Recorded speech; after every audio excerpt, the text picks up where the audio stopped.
were underage secretaries, and can you expound on that? Yeah, well, I guess they were, because they were there. I seen them. I seen them myself. It's all true. It's all true. Good evening, messenger.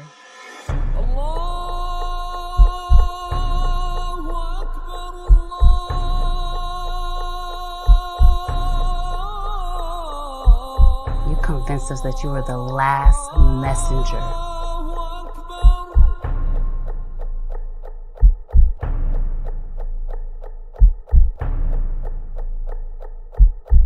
How many other bastard children do you have? It's what? I said Malcolm alleged that some of Elijah's women were underage secretaries, and can you expound on that? Yeah, well, I guess they were, because they were there. I seen them. I seen them myself. It's all true. It's all true.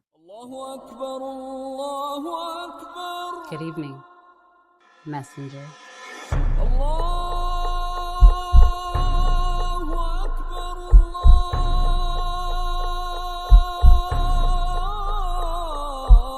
You convinced us that you were the last messenger.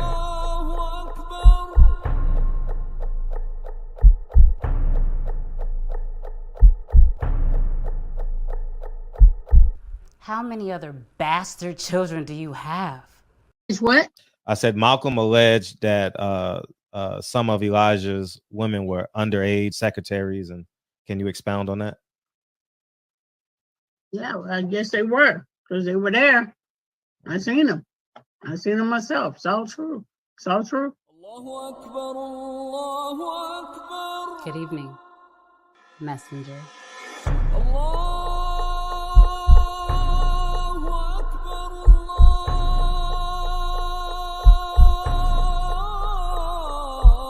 You convinced us that you were the last messenger.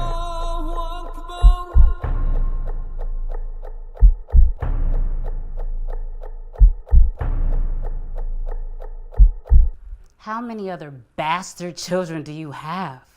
It's what?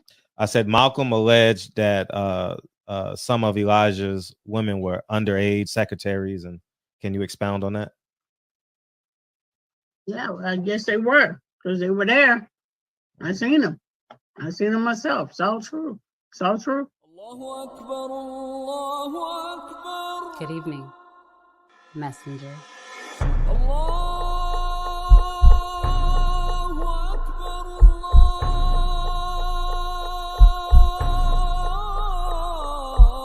You convinced us that you were the last messenger.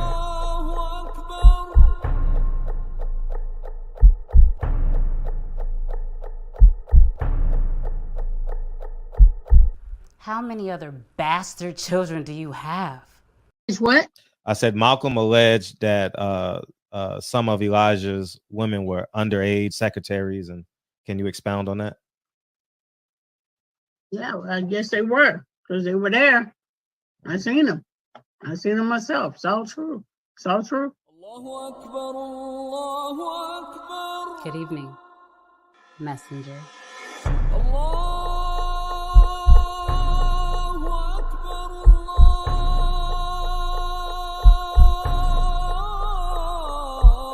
You convinced us that you were the last messenger.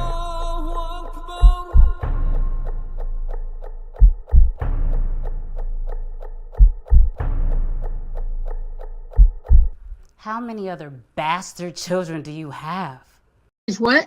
I said Malcolm alleged that some of Elijah's women were underage secretaries, and can you expound on that? Yeah, well, I guess they were, because they were there. I seen them. I seen them myself. It's all true. It's all true. Good evening, messenger.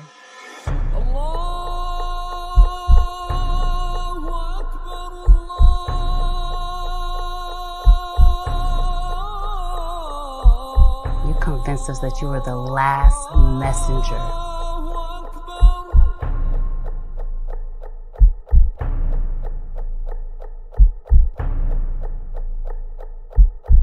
How many other bastard children do you have?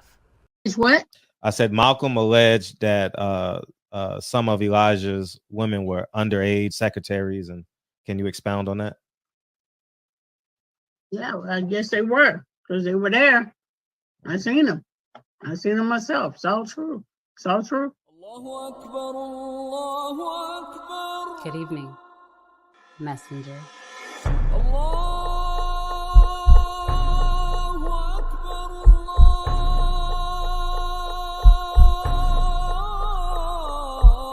You convinced us that you were the last messenger.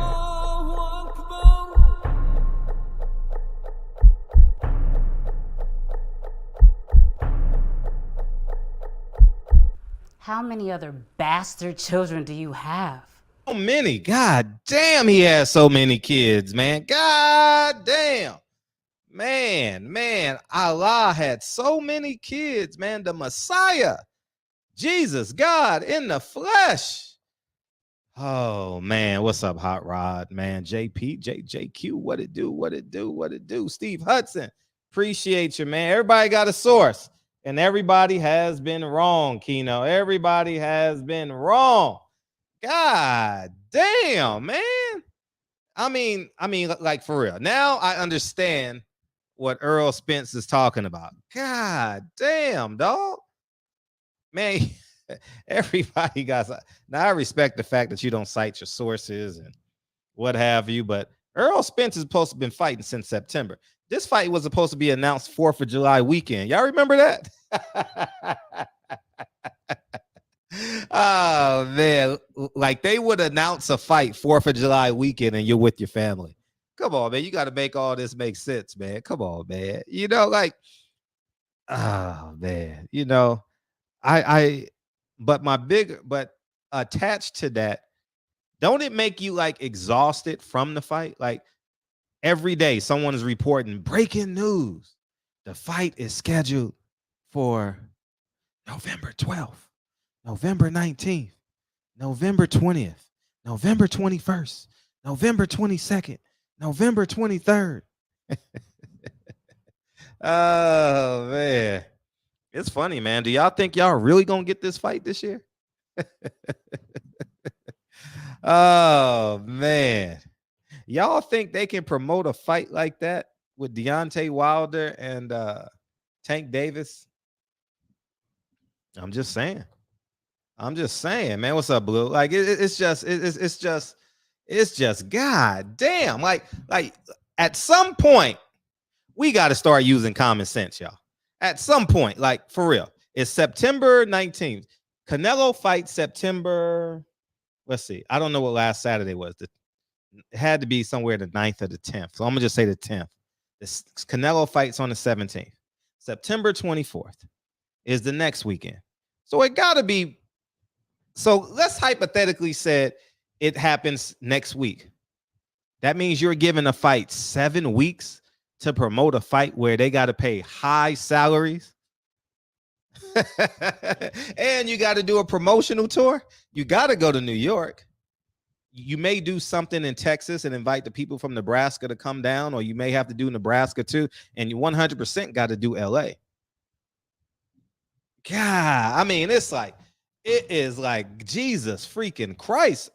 I mean, like Jesus Cristo de Jesus, Mi Amor, Holy Moses, Black Moses, Puerto Rican Moses. I mean, God damn. Like, oh, man, it is just, man, I'm saying, man, the 4th of July. I heard reports that, they're going to sign the 4th of July. That would be the biggest promotional mistake in the history of sports. I don't even have to call my sources. Hey, is the fight being announced July 4th? No, I'm just looking at it like, that's impossible. It's impossible. Like, nobody would announce anything on the 4th of July that's not attached to America.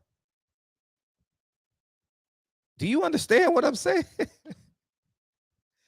Oh, man, I just sit back and I marvel. Like, I sit back and I'm like, okay.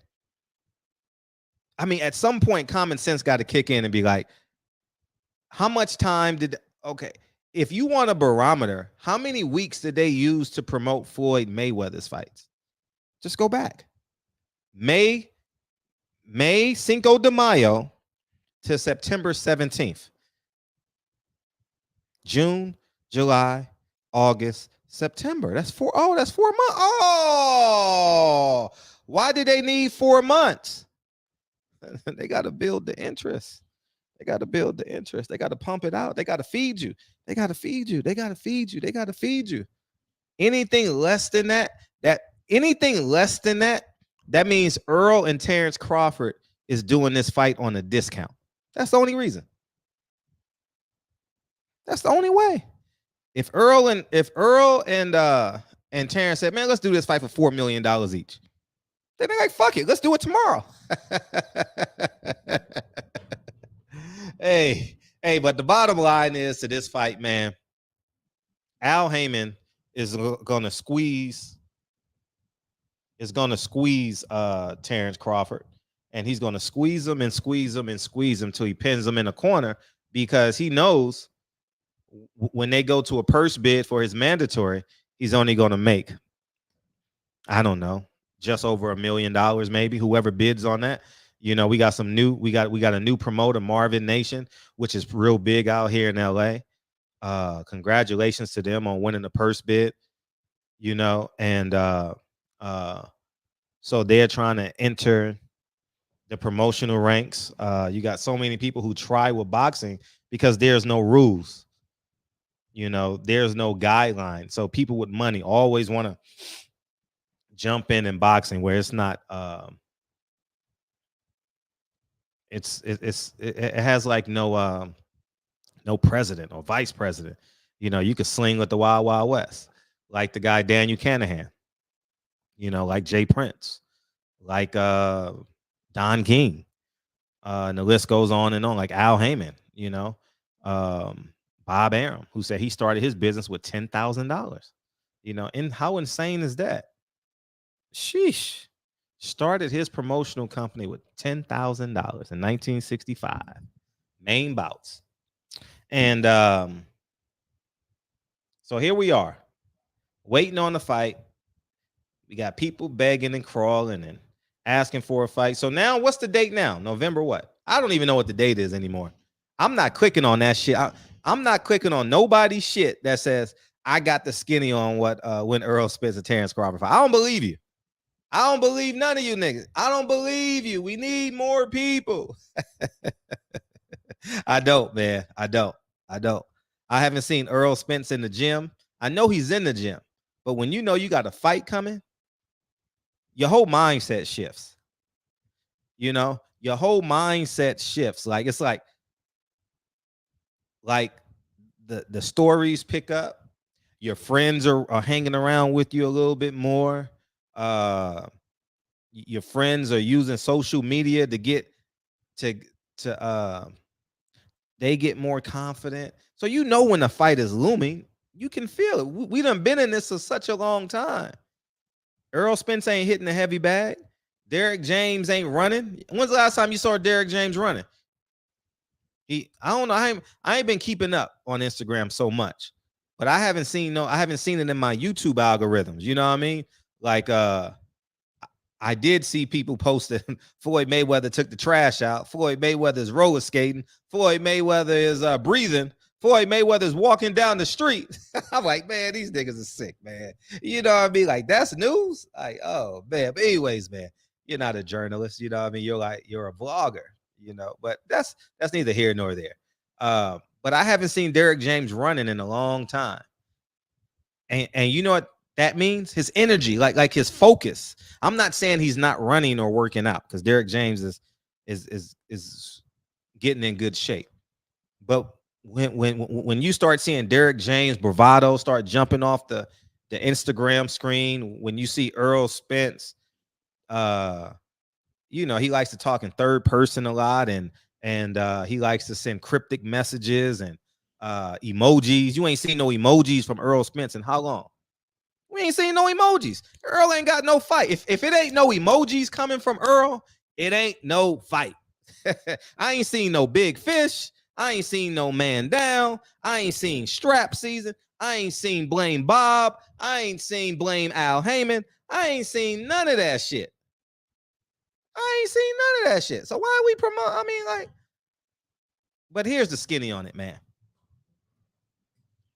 The only way this fight gets made this year is if they take a major pay cut. And that's the bottom line. They done convinced them that, hey, yada yada dee da da da da da dee da da da. And I don't think Terrence Crawford's gonna budge because he live in Omaha, Nebraska. That motherfucker's no pun intended, but he's a really big fish in Omaha, Nebraska. You know what I mean? And he's living his best life down there. So I'm sitting here like, if they need 4 months to promote Floyd Mayweather versus Conor McGregor, they went on a three country tour. Bernard Hopkins went to Puerto Rico. Floyd went to Mexico. Oscar De La Hoya went to New York.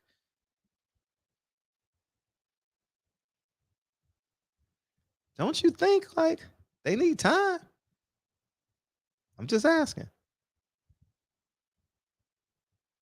Thanksgiving weekend, so that means the final press conference is going to be on Thanksgiving. The weigh-in's going to be on Black Friday. The fight is going to be on the same day Ohio State plays Michigan. Ain't that the day Texas A&M plays Texas? I believe that's the Saturday after Thanksgiving. I mean, these are just pragmatic thoughts. And then the fight is going to be on a Monday or a Tuesday, a Wednesday, a Thursday, a Sunday, Sábado, Domingo, Lunes, Martes, Viernes. What day is it going to be on? God damn. Do you think they would put that fight on during the middle of the week? Competing with Monday Night Football on a Monday? So that means the weigh-in is going to be on Monday Night Football? If it's going to be on a Tuesday? I mean, I heard of tacos on Tuesday. I ain't heard of no Earl Spence versus Terrence Crawford on a Tuesday. The success of pay-per-views is expository income from passive aggressive boxing fans. Y'all call them novice fans. Y'all call them, I don't know, whatever terms you guys want to call them. But do you think they would invest $25 million in guaranteed purses? Let's just hypothetically speak. On a Tuesday? On a Tuesday? I might need to call Al on this. Hey, Al, are you doing a fight on a Tuesday? You mean to tell me you went to Harvard?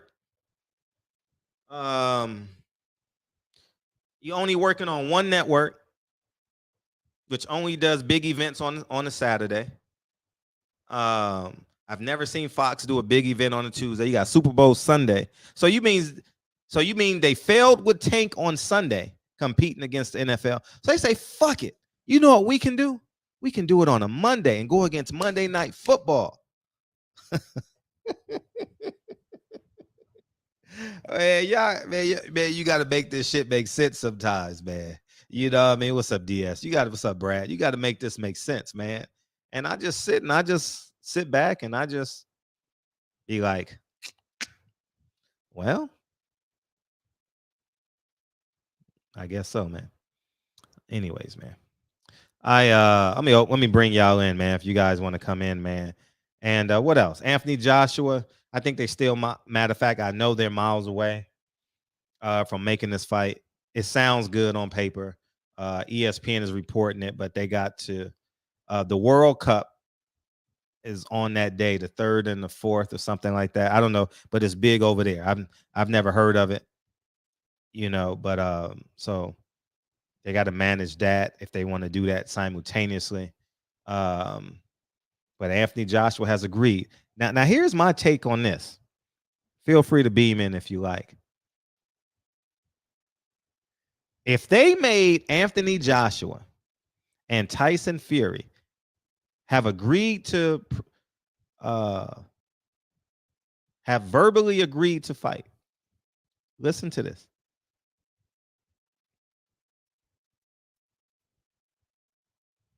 Al Heyman's been blocking a lot of fights. Al Heyman has cost Deontay Wilder a lot of money. Think about it. Really think about it. I'm not just talking fighting what's the guy's name? Anthony Joshua. We got Dillian White. We got that guy who wins and he loses. He wins and he loses. He's like the American version of Chris Arreola, the black guy. In a street fight, you would run, but in a boxing match, you got a chance. What's that man's name? He fought Usyk. He just won a fight too. What's that man's name? Y'all know who the hell I'm talking about. Deontay Wilder didn't fight him. Dillian White, the Allen guy, the guy who just retired. He was an Olympic medalist. Joe Joyce, he could have knocked out years back. Just Derek Chisora. Thank you, dog. Derek Chisora. Thank you. Wilder should have fought Derek Chisora a long time ago. Wilder should have had a fight in the UK already. He done cost that man so much money, man. I don't respect none of them. Matter of fact, no, I respect them enough to know how to move. And when I look at this, I'm not saying how the details of what they do, but Eddie Hearn has some money for D on some level. I believe it. But Deontay is not a greedy guy. You know, if you guys ever get a chance to talk to him, he's humble, he's gracious. You know, he has a self-confidence that's through the moon, self-belief, self-confidence, and he's also gracious. So, do I think they're close? From what I know, not from what I hear, Earl is cool. But if I'm Crawford, I'm like, fuck you, Al. Nah, I'm not doing no upside. Nah. I respect what Terrence Crawford is doing. I really respect what he's doing. I ain't lying. That's just me personally. I said 3 years ago. Y'all remember how many videos I did on this subject? Earl Spence and Terrence Crawford should have formed a short-term union.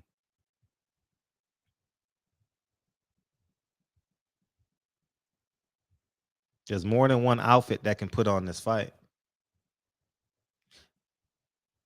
But what's another key element that's holding up this fight is it's no Mexican fan base, no how you say it, no Filipino fan base, no African fan base, no UK fan base, and so on and so forth.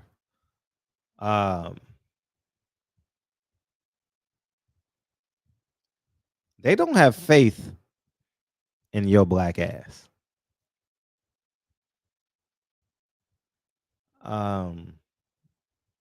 They don't respect your dollar. They don't respect your fighter.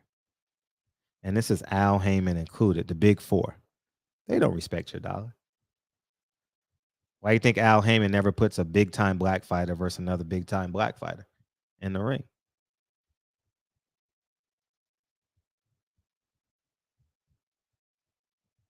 You don't see it. Bob Arum told you what he does. Mexican fan base is plug and play. Go watch my interviews.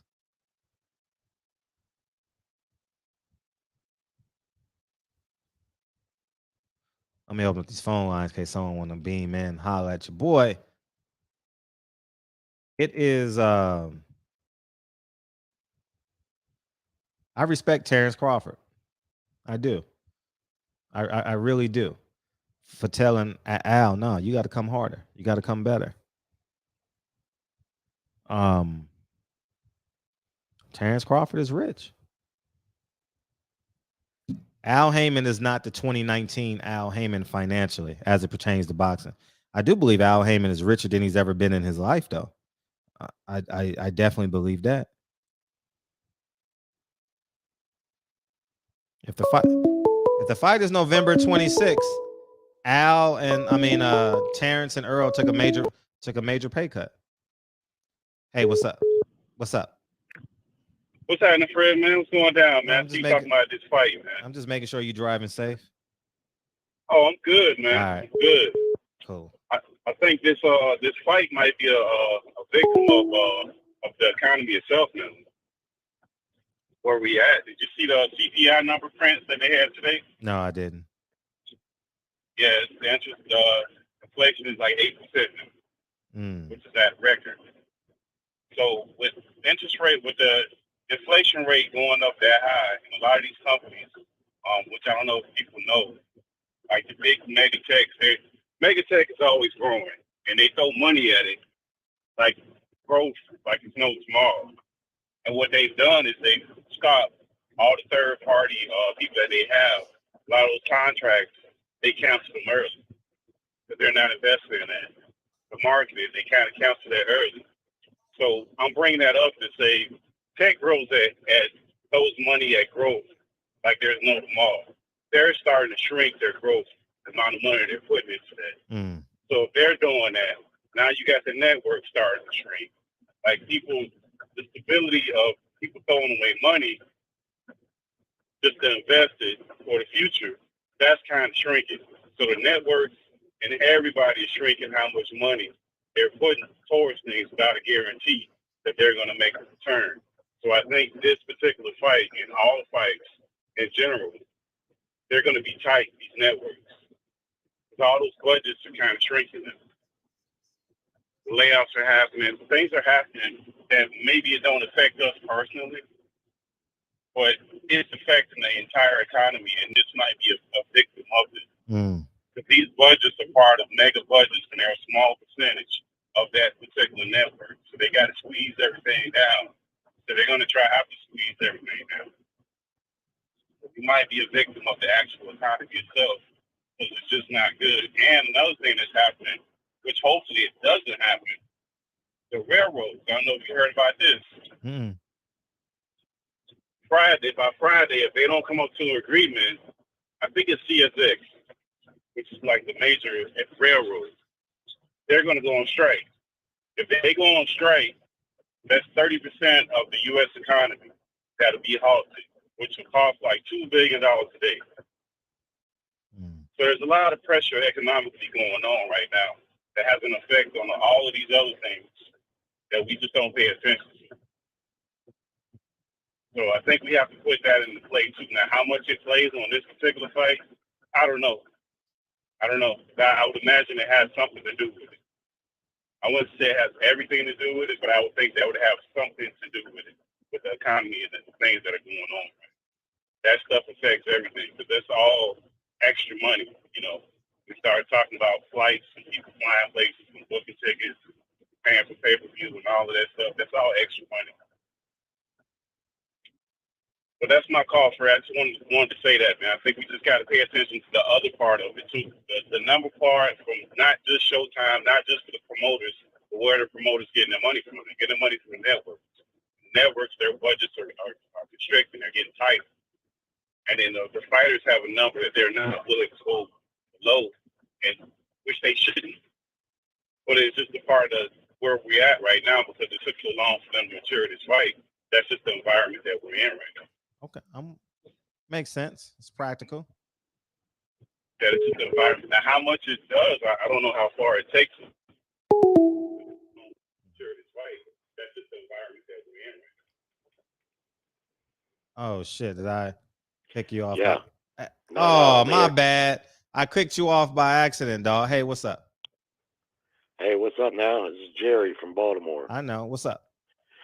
What your caller's saying is the absolute gospel. The fact of the matter is boxing is not popular in the United States. It's at an all-time low. It's not nearly as popular as it was in the 90s, even just 20, 30 years ago. And even the 2000s, it's not a popular sport. There's only one guy in the entirety of the United States boxing market that is close to being a big draw, and that's Canelo Alvarez.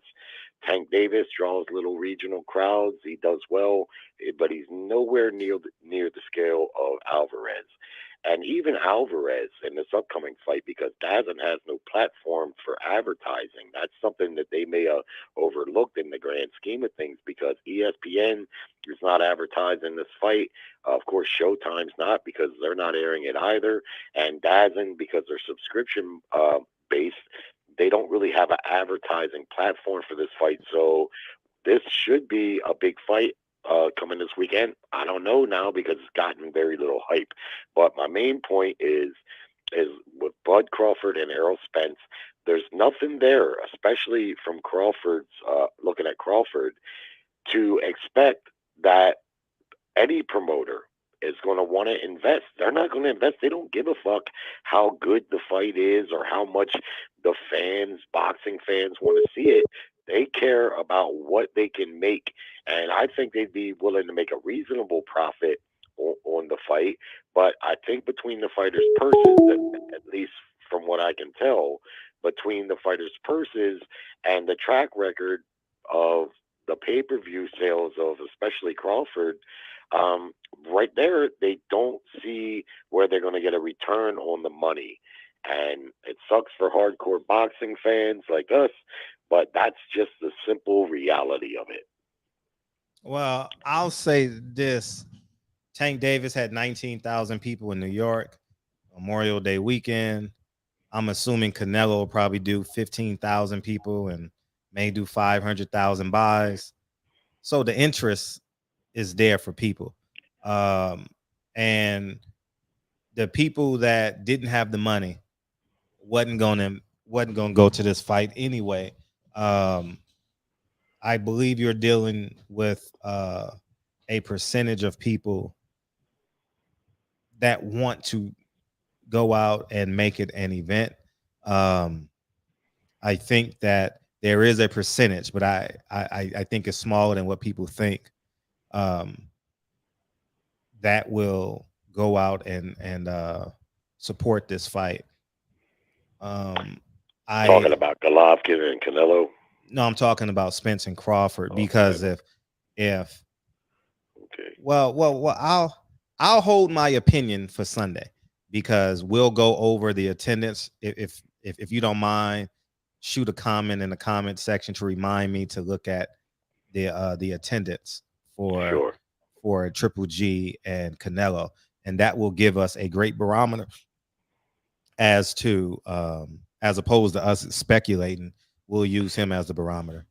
Well, let me also add that live gates, it's been a long time. It's only been recently in the last couple of years where people have really brought in the live gate, because the live gate usually dwarfs what the pay-per-view, the model for, Mayweather and for most of the 90s and 2000s was a pay-per-view model. And that is where the money really poured in. And the live gate, nobody ever really mentioned it, because it just wasn't, it was dwarfed. But now, especially with the case of Tank Davis, they really can't brag about his pay-per-view numbers, because they're really not that good. But they can brag about the live gate. That's what they can brag about. And Tank Davis and the PBC and Showtime, they are still following the model of the pay-per-view model. And in that capacity, really, there's only one guy, and that's Alvarez. Tank's numbers dwarf Alvarez. Alvarez just fought a foreigner who only had 15 fights and really wasn't known, and he sold 550,000. At least that's what was reported, which isn't Mayweather or Pacquiao numbers, of course not. But in this era for pay-per-view, that's pretty good. But beyond him, there's nobody really close. So the whole market is down. And just like the other caller said, the people that finances the fights, the promoters and the networks, it's very precarious right now, especially with Spence and Crawford. Even though it's a highly anticipated fight amongst hardcore boxing fans, the question is will it sell to mainstream boxing fans enough to cover all the expenses? You see. And I think that's fundamentally what's wrong with the fight. Someone has got a pretty high price tag on what they want. I'm not going to speculate on who that is. Many people believe it's Crawford. Maybe it is. But you know, if those promoters don't feel like they're going to make money, not just get their money back, but if they're not going to make a reasonable profit, they ain't going to make the fight. And I don't give a fuck who's the mandatory or who this, that, the other thing. If it's all business first. If they can't get their money back and make a profit, they ain't going to make it. Right. Dion, what's up? What's going on, man? So y'all still talking about this Crawford Spence fight? Still, man, it's over with, man. I don't even want to talk about it no more. You know what I'm saying? That fight, unfortunately, was right again. PBC going broke. You know what I'm saying? And Crawford saying, you know, I thought about it, you know what I'm saying, after seeing what Spence been doing, you know what I'm saying, in the ring, y'all gonna have to give me some more money for that Jeopardy, Al. You know what I'm saying? Because that's a 50-50 fight. Every other fight I've been going in, I've been 100% to one. Right. He ain't never been in no 50-50 fights. And I had to ask a Crawford fan the other day, like, y'all doing all this bash. I said, y'all doing all this bashing and stuff, man. Like, and Earl just kept it 100, like, you know, 3 belts, fought the better competition, lesser fights. And your man just, he was spoiled over there, but at the same time, he was getting pimped. But he chose to keep on getting pimped. Like, that's not nobody else's fault if you keep on wanting to get pimped. That's just bad business. You know what I'm saying? And he just hates Earl's shine, bro. He just hates Earl's shine. And you think that every time he get a chance, he always talking, and then he got so many videos of him. He got so many videos of him looking stupid, contradicting himself. So that's the reason why I say I don't understand no Crawford fan, because y'all support this shit. And like I said, I don't even want to hear that shit. I don't even want to hear it, right or wrong. We can get it. Like I said, I don't even have Showtime right now. Me either. That's how bad I wanted this fight. But like I said, let the excuses be the excuses. Like I said, let the excuses be the excuses. They can say what all they want. Like I said, is about to probably fucking because of the business. And we don't want to see no Thurman fight. Flat out.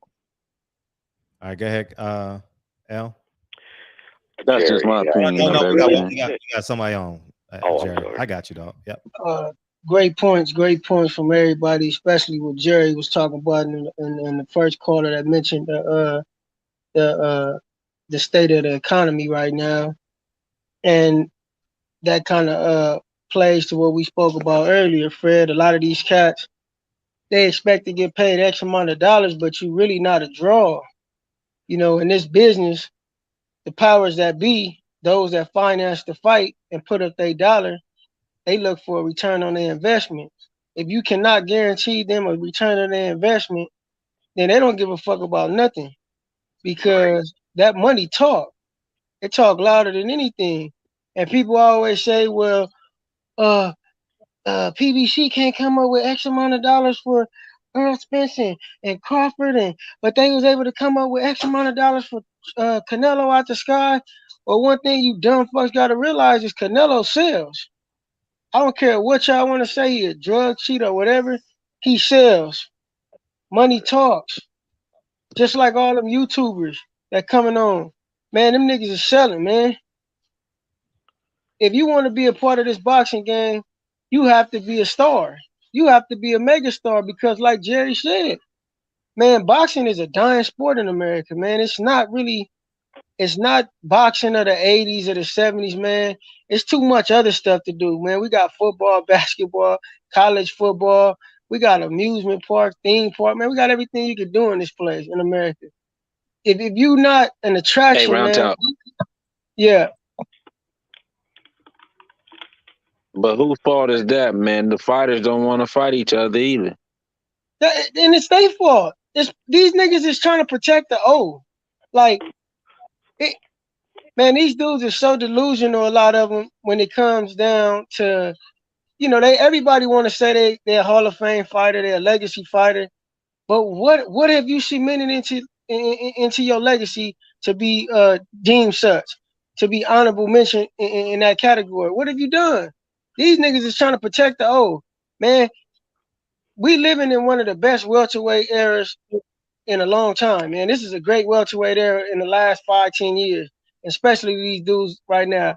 All these dudes should be fighting each other, man, because they can all beat each other on any given night. All right, but check this out, though. Let me interrupt. One second, Jerry. Let me get Zoe off. Let me get Zoe off. Jerry, let me get Zoe off. Go ahead, Zoe. Go ahead, Zoe. Then we can round it. Go ahead. I just want to be fair. Go ahead, Zoe. And then y'all. Oh yeah. I mean, the gentleman before me pretty much, said things I was gonna say. I was hoping that if all this failed, I think we talked about this before, that they would just go ahead and go to the UAE and deal with the Dubai businessmen that wanted to just guarantee the purses and just deal with whatever time slots that you could put the fight on. I still think that the numbers will still possibly be the same if you had to watch the fight maybe 6 o'clock in the afternoon.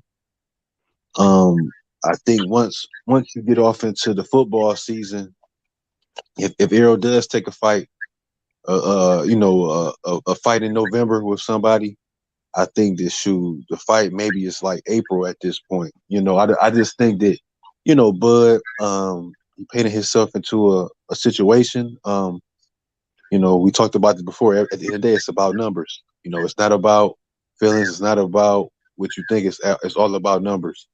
And to me, if you're not gonna make it here, then just UAE to me, and just deal with the time slot they want to give you. Because at this point, this is really this fight. Is really the only the main fight that you have to make in boxing. It's the main fight, and not only is it the main fight that you have to make in boxing, it's the best style matchup, period, that you could provide, that you could provide for boxing fans. So, I don't know what they're gonna do. I mean, I hate that Terrence Crawford, because I think he fought Sean Porter last November, I believe, or December. So you're talking about a year plus hiatus out the ring. So like I said, man, I really don't know, what I hope if when he does fight, that they do release the information, they do release what held up the fight and why the fight has fallen through, and we get that information, so we don't have to continue to put out things, because now I heard the latest gossip was that it's a problem with it, if it's going to be on Fox, or if it's going to be on Showtime or something like that, some type of thing like that. So, like I said, man, I'm over it. I'm just gonna.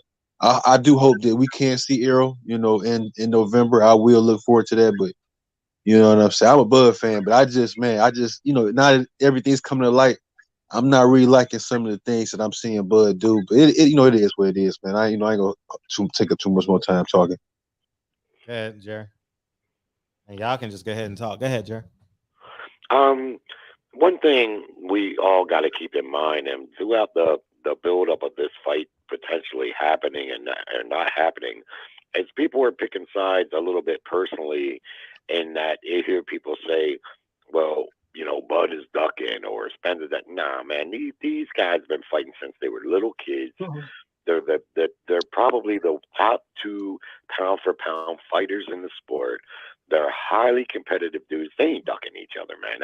That notion by any. Hey, Jerry. Jerry. Yeah. Your name is Jerry, right? All right. Yeah, You just hit the lottery. You came up on some money. Who you putting it on, Spence or Crawford? No, but I'll tell you that. But just let me finish No, by no, saying. no, no, no, no, no, no, no, no, no, no, no, no, no. You just hit the lottery. Who you putting the money on, Spence or Crawford? Yeah, I'm gonna answer that, but I want to finish my point because I've been waiting to say it, and I want to finish it. And my point is this: they're not ducking each other. They don't make the fights. The financiers, the promoters, and the networks, they make the fights. Bud Crawford seems to me like a little bit of a stubborn guy. I see that in his fighting style. He's stubborn. If you hit him, you done fucked up because hitting him only pisses him off and makes him come at you harder. And Bud has made some good money in his career. And listening to what he says himself, he's kind of happy with what he accomplished in his career already. And he may just feel like, look, he knows how good Spence is. So he may just feel like, look, you all want that fight. You're gonna have to pay me good money for it because otherwise I can just retire and I don't need 200, 300 million like Mayweather. I don't need millions and millions. I got some millions. I got a nice place, house. I don't need it. But if you want it, then you're gonna. So I can get that. Regarding who wins the fight, I ain't gonna lie to you. I go back and forth. I didn't say who win. I didn't say who win. I said you just came up on you just hit the lottery. Who you putting your money in on? Not to win. On Bud Crawford. Oh my God. Today. Okay. Now, go ahead, finish your point. Okay, go ahead. Tomorrow I might say Earl Spence, man, because I ain't gonna front. I've watched both these guys since they turned pro. They're excellent fighters. They're probably two best pound for pound fighters in the sport. Both undefeated. You can say people can look at their common opponents. Crawford did a quicker job on both common opponents. Earl Spence probably has the better overall resume at 47. But, I don't know how anyone, I hear people saying, well, Spence is just going to whoop the shit out of Earl. And I'm like, but, or Bud is just going to whoop the hell out of Spence. I don't see it like that, man. I see it's very difficult for me to pick a winner there. No, I didn't say pick a winner, though. I didn't say pick a winner. I'm talking about just like we making our points about, you know what I'm saying? The return of your finance. The return of your finance. Who would I bet on? That's what you're asking me. So you're basically asking me. No, I did not say bet on. I did not say bet on. Okay. I said, who would you invest your money on? Spence or Crawford? Not any different. Yeah, but you already told me Crawford, so it don't even matter. It don't even matter. It could be Spence. I don't know who the fuck. That's what I said. You wishy-washy, man. You ain't standing on what you saying, bro. No, Jerry right about as far as what he said about them not ducking each other. Like I don't understand the talk. Only guys that say that fighters duck each other is guys that never really been punched or never really been in the ring, never trained. Because when you done fought your whole motherfucking life, it ain't a soul on this planet you scared of. Because what's the worst a motherfucker can do to you when you got two fists and they using you two fists and you using two fists? Every fighter done got their ass whooped. Every fighter done got they bell rock. Every fighter done got concussed. And if you at that elite level, you done made it through you the cream of the crop. You done made it through it all. You're not scared of nobody. So let's get this straight. This is for the whole YouTube community. This is for the world. Ain't no fighter scared of another fighter. Of course, they weigh the risk of knowing that who's who. Man, this guy gonna give me a run for my money. Like, it's just like the animal kingdom. All them animals in the jungle know who's who. They ain't got a hoorah about this and that. They know who's who, but ain't nobody scared of nobody in that. And when it comes to boxing and just combat sports, period. Believe that a man the same. That's reason why. That's one of the reasons why I started fighting, because after high school I didn't get I love basketball. I wanted to go to the NBA. When I started training in college, I was in high school training with college. I said these niggas is too big. I got fouled and realized these niggas is way stronger than me. They 6'7", 6'8", and I ain't got no taller than 5'9". I didn't get 5'9" until I was in high school. So I said, man, what sport can I go to where it's an even matchup, where I got a fighting chance? And I said, well, I'm gonna go back to what I was doing when I was a kid.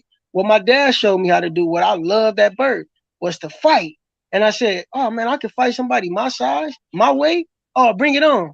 You don't have a feeling of fear, believe me. There's no feeling of fear there. So this is for the whole, I hope everybody, this is for the whole YouTube community. Them dudes is not ducking each other. Jerry made another good point. Jerry made another good point when he said, Bud is stubborn, man. And I ain't mad at him. He got a right to demand a proper payday.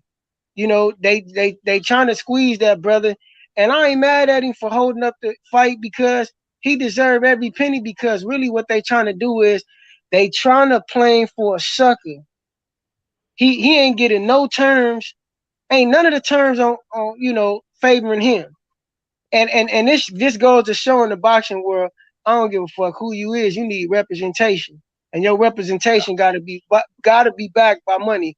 Bud ain't got no representation. Why you think he went over to holler at Jay-Z? Because he needs some real money talking for him. He don't got that right now. He don't got no representation in this game. Bud gonna have a 360 deal with. He still got Callahan now. He doing Rock Nation. Bud desperate. But at the end of the day, you made some good points of what you're saying. But at the same time, go back to Haney. He betted on himself and came out with 2 promoters, and everybody in America knew that was a grimy contract. Yeah, but he betted on himself. But the results of it is, right. He came out with 2 promoters. And Moses. And he got the belts. I know this brother LV want to get on. Go ahead, say what you got to say, brother. I don't want to hog the mic. I know he want to holler. Yeah, go ahead, brother. I got Haney, you. Every deal. You can go after him, LV. And Haney got fighting Cambosis. I mean, Haney's league's better than Cambosis. Bud Crawford knows how good Errol Spence is. He can recognize that game there, and vice versa. So every situation is different. And for Devin, that was a good opportunity to get all the belts and fight a guy that pretty much everybody knew he was going to beat. That's not the case with this fight. This fight is a lot more even, and so his dynamics are a little different there, wouldn't you say? But they don't. But the terms of the deal, though, bro, it don't. Yeah, the terms were one-sided. Matter if he. I mean, for Cambosis, they were a little one-sided, but you got to keep in consideration too that Cambosis had all the belts, and so that's a big opportunity for Devin. And that Cambosis was able to put 50,000 people in that stadium. You see, so. I don't blame Devin Haney for taking that opportunity, and every deal's different, Bud Crawford's made a lot more money than Devin, I think, up to this point. And Bud is his own guy, and he may feel like, hey, I got 10, 12, 13, 14 million. I got a nice house. I got a decent legacy to retire on a Hall of Fame credentials. And he just may be stubborn, thinking, hey, I don't fucking need it. But if you want it, you can get it, but you're going to have to pay for it. You see what I mean? And what can you do? You can't. Yeah, I'll feel you. A million times, you can't really say how much he thinks he's worth. Now, the thing is, though, in the future, if he doesn't take the fight, right? If he doesn't take the Spence fight for whatever money, which will probably still be pretty decent money, he may regret it. He may be, down the road, 40 years old, and say, "Fuck, man, I should have did it. I should have took what was." He's gonna regret it the next fight, because the next fight is gonna be a purse bid. I think the reality is this, right? Boxing has been the same since the beginning of time. There's an A side and there's a B side. Period. No ifs, ands, or buts about it. If you think of all the great fights that we've all had, from Leonard to Hearns to Hagler and Hearns, all the great ones. I mean, just think about it. You guys know them. There's always been an A side and B side, man. It's really been that simple. And I think that when it comes to negotiations, if you know you could beat a guy and you know you really want to beat him to prove a point, you're going to make the fight happen, period. You're not going to be back and forth and wishy-washy and trying to figure out this and all. It's not going to be that. It's been black and white with I EJ. mean, it's going to be that. They're very complicated. Let me finish. It's been black and white with EJ since day one. He said he was clear what it was going to be. Period. He got all them belts, and he said, "All right, Terrence, I'm coming for them belts. I told you this is what I'm doing." So everybody knew that was the fight to be. Everybody. Terrence knew it too. He re-signed with Bob. Fine. That's his decision. We all understand that. But in knowing that, EJ is building up traction. He's putting money in the bank. He's building up all this revenue in regards to fans, in regards to pay-per-view numbers, everything. So now when you go to the table, he's got a bigger bag to lobby with and say, listen, man, we can get the fight done, but listen, based on this, I'm pretty much running the show here as far as the negotiations. That's why Floyd did what he did. I mean, it's the blueprint. Floyd understood when he fought Oscar, I'm not the A side, man. So Oscar can have everything he wants. I don't care. But you know what? When I beat him, I'm going to be the guy. Then now I can call the shots for everything. It's always been that way. So that's why I'm confused when I'm hearing that this fight is not being made. And then you hear Bob say, actually a couple of times I heard Bob on Fred's show, he said Crawford's been a problem, man, negotiation-wise. Yeah. It's always been an issue. I can believe that. You know what I mean? So now we get to this point now where it's time to make this fight. We're hearing all these issues going on. And I'm saying to myself, what's the problem, man? It's black and white. It's not difficult now. To your point, my man, that you stated earlier, Crawford's stubborn. He's got an ego. Then that's a problem. Because you shouldn't be stubborn. You shouldn't have an ego in a sense of meaning that we all are stubborn to an extent, everybody, and have an ego. But if you know you could beat the guy who is the guy, because he's got the belts, he's got all the check marks that I said, then we shouldn't have an issue. We should make it. One last point. Fred, this goes to you. I wanted to ask you something. When you said about Canelo and EJ and everybody being more popular, I think, Fred, it comes down to, honestly, is those dates. When Floyd made that transition and he gave those dates to Canelo, that Cinco de Mayo date and that Mexican Independence Day date, those are the dates. You get the fights on those dates, you're going to pretty much be able to tap in to that audience. And I think that has what's catapulted Canelo is because of those dates. Floyd had them dates on a chokehold. If you look back to the beginning, when he really got the belts from Oscar and he started rolling and became Money Mayweather, all of his fights was on those dates. He did not change for nothing for 10 years.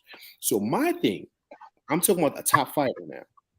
The key is to get Floyd's dates. You get them dates, you're booked in to make about 500 per pay-per-views, or like Canelo numbers, because of the Mexican fan base, the Hispanic fan base. They've been known to pay and watch fights on those dates. And to me, that is the key. What say you, sir? That's a great point. Yeah, I do think there's some turnkey plays in boxing, and Cinco de Mayo, for one, is a turnkey play. And Floyd maliciously and correctly monetize those dates, and like you said, Floyd aged out and Canelo stepped in and took those dates, rightfully so, because those are the people that support him. Now, what didn't who had those dates before Floyd? I mean, before was it Oscar? Yeah, Oscar. Yeah, Oscar had it. Mm-hmm. So why is that important? Is no black fighter below heavyweight has galvanized the spirits to the degree of Sugar Ray Leonard, Muhammad Ali, Floyd Mayweather, Holyfield, baby. Holyfield, yes. Holyfield made a lot of money. Yeah, Holyfield and what's called is the last he one of the pay-per-view kings. Holyfield. Yeah, no, that's what. Yeah, Holyfield made a lot. He made a lot of money. Yeah, for sure. So and a lot of that has to do with obviously laziness, yeah, and two, the infrastructure of the people that we're speaking of, PBC. There's no infrastructure, so there's like no plug and play for promotion. ESPN has a plug and play. Because Floyd, Floyd, because Fred, the reason why I say that is because of this. Yes. And everybody on the panel, I want to throw this out there to you guys too. So you can go. You give a fighter like EJ his fighting style, being from Texas, big Mexican fan base, a lot of Mexican fans he has down there. You give him those dates, I guarantee you guys, he'll be just as big as a star of Canelo. Oh, his number's gonna go up 35%, 40% for sure. And I'm really stressing this too because I'm stressing his fighting style. You look at his fighting style, the way he fights. That's funny you mentioned that because I was thinking about. I went to sleep analyzing that fight last night, and I was thinking about because I'm much like Jerry, man. I've been going back and forth on who I got, man. One day I'm Spence. One day I'm Crawford, but if I had to just give any slight edge, I would have to give Crawford. It would be like there's no way I give Crawford an edge. Here's the reason why I'm gonna tell you why. Though. I'm gonna tell you why I give him an edge. I was taught like this, and because I remember my trainer, Charles Williams, Jeremy Williams' dad. He always told me, and he always trained us to do multiple things. He put this in my mind. He said, "This is how you able to find out who's gonna win the fight. The man that can do more things. The man that can do more things usually wins the fight. So percentage-wise, just based on that right there, I gotta go with Crawford because he has more layers. But damn it, EJ is a fucking dog. Here's the missing piece with that, and you're 1,000% right.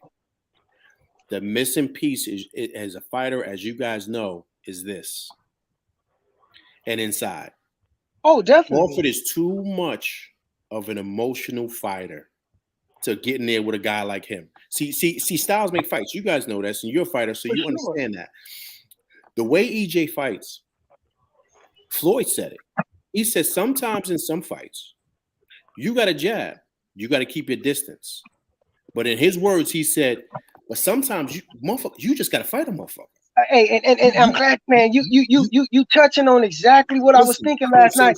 Right. So what I'm saying is this: it's not. I agree with you with Crawford with the layers, but the type of fighter that Spence is, he's gonna force you. You think Ugas wanted to fight that fight? He didn't want to fight that fight. Hell no. He had no choice but to.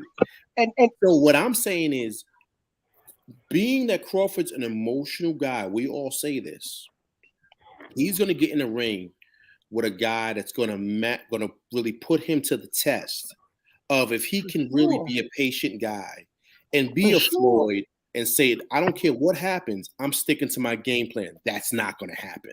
And once he gets in that wheelhouse, I would say probably around like 5, 6, 7, that round, I think that's when it's going to be a problem for Crawford. I don't think EJ stops him. I don't think he knocks him out. I think the fight gets stopped because of a swollen eye, a broken. I think it's going to be something like that to where the ref stops it. That's why I agree with you, but that's Crawford's emotional issues, man. That's the problem. Great. You made a great point, brother, because I always think because I'm a better coach than I was a fighter simply because from the outside looking in, my brain is able to make adjustments better outside the ring than inside the ring.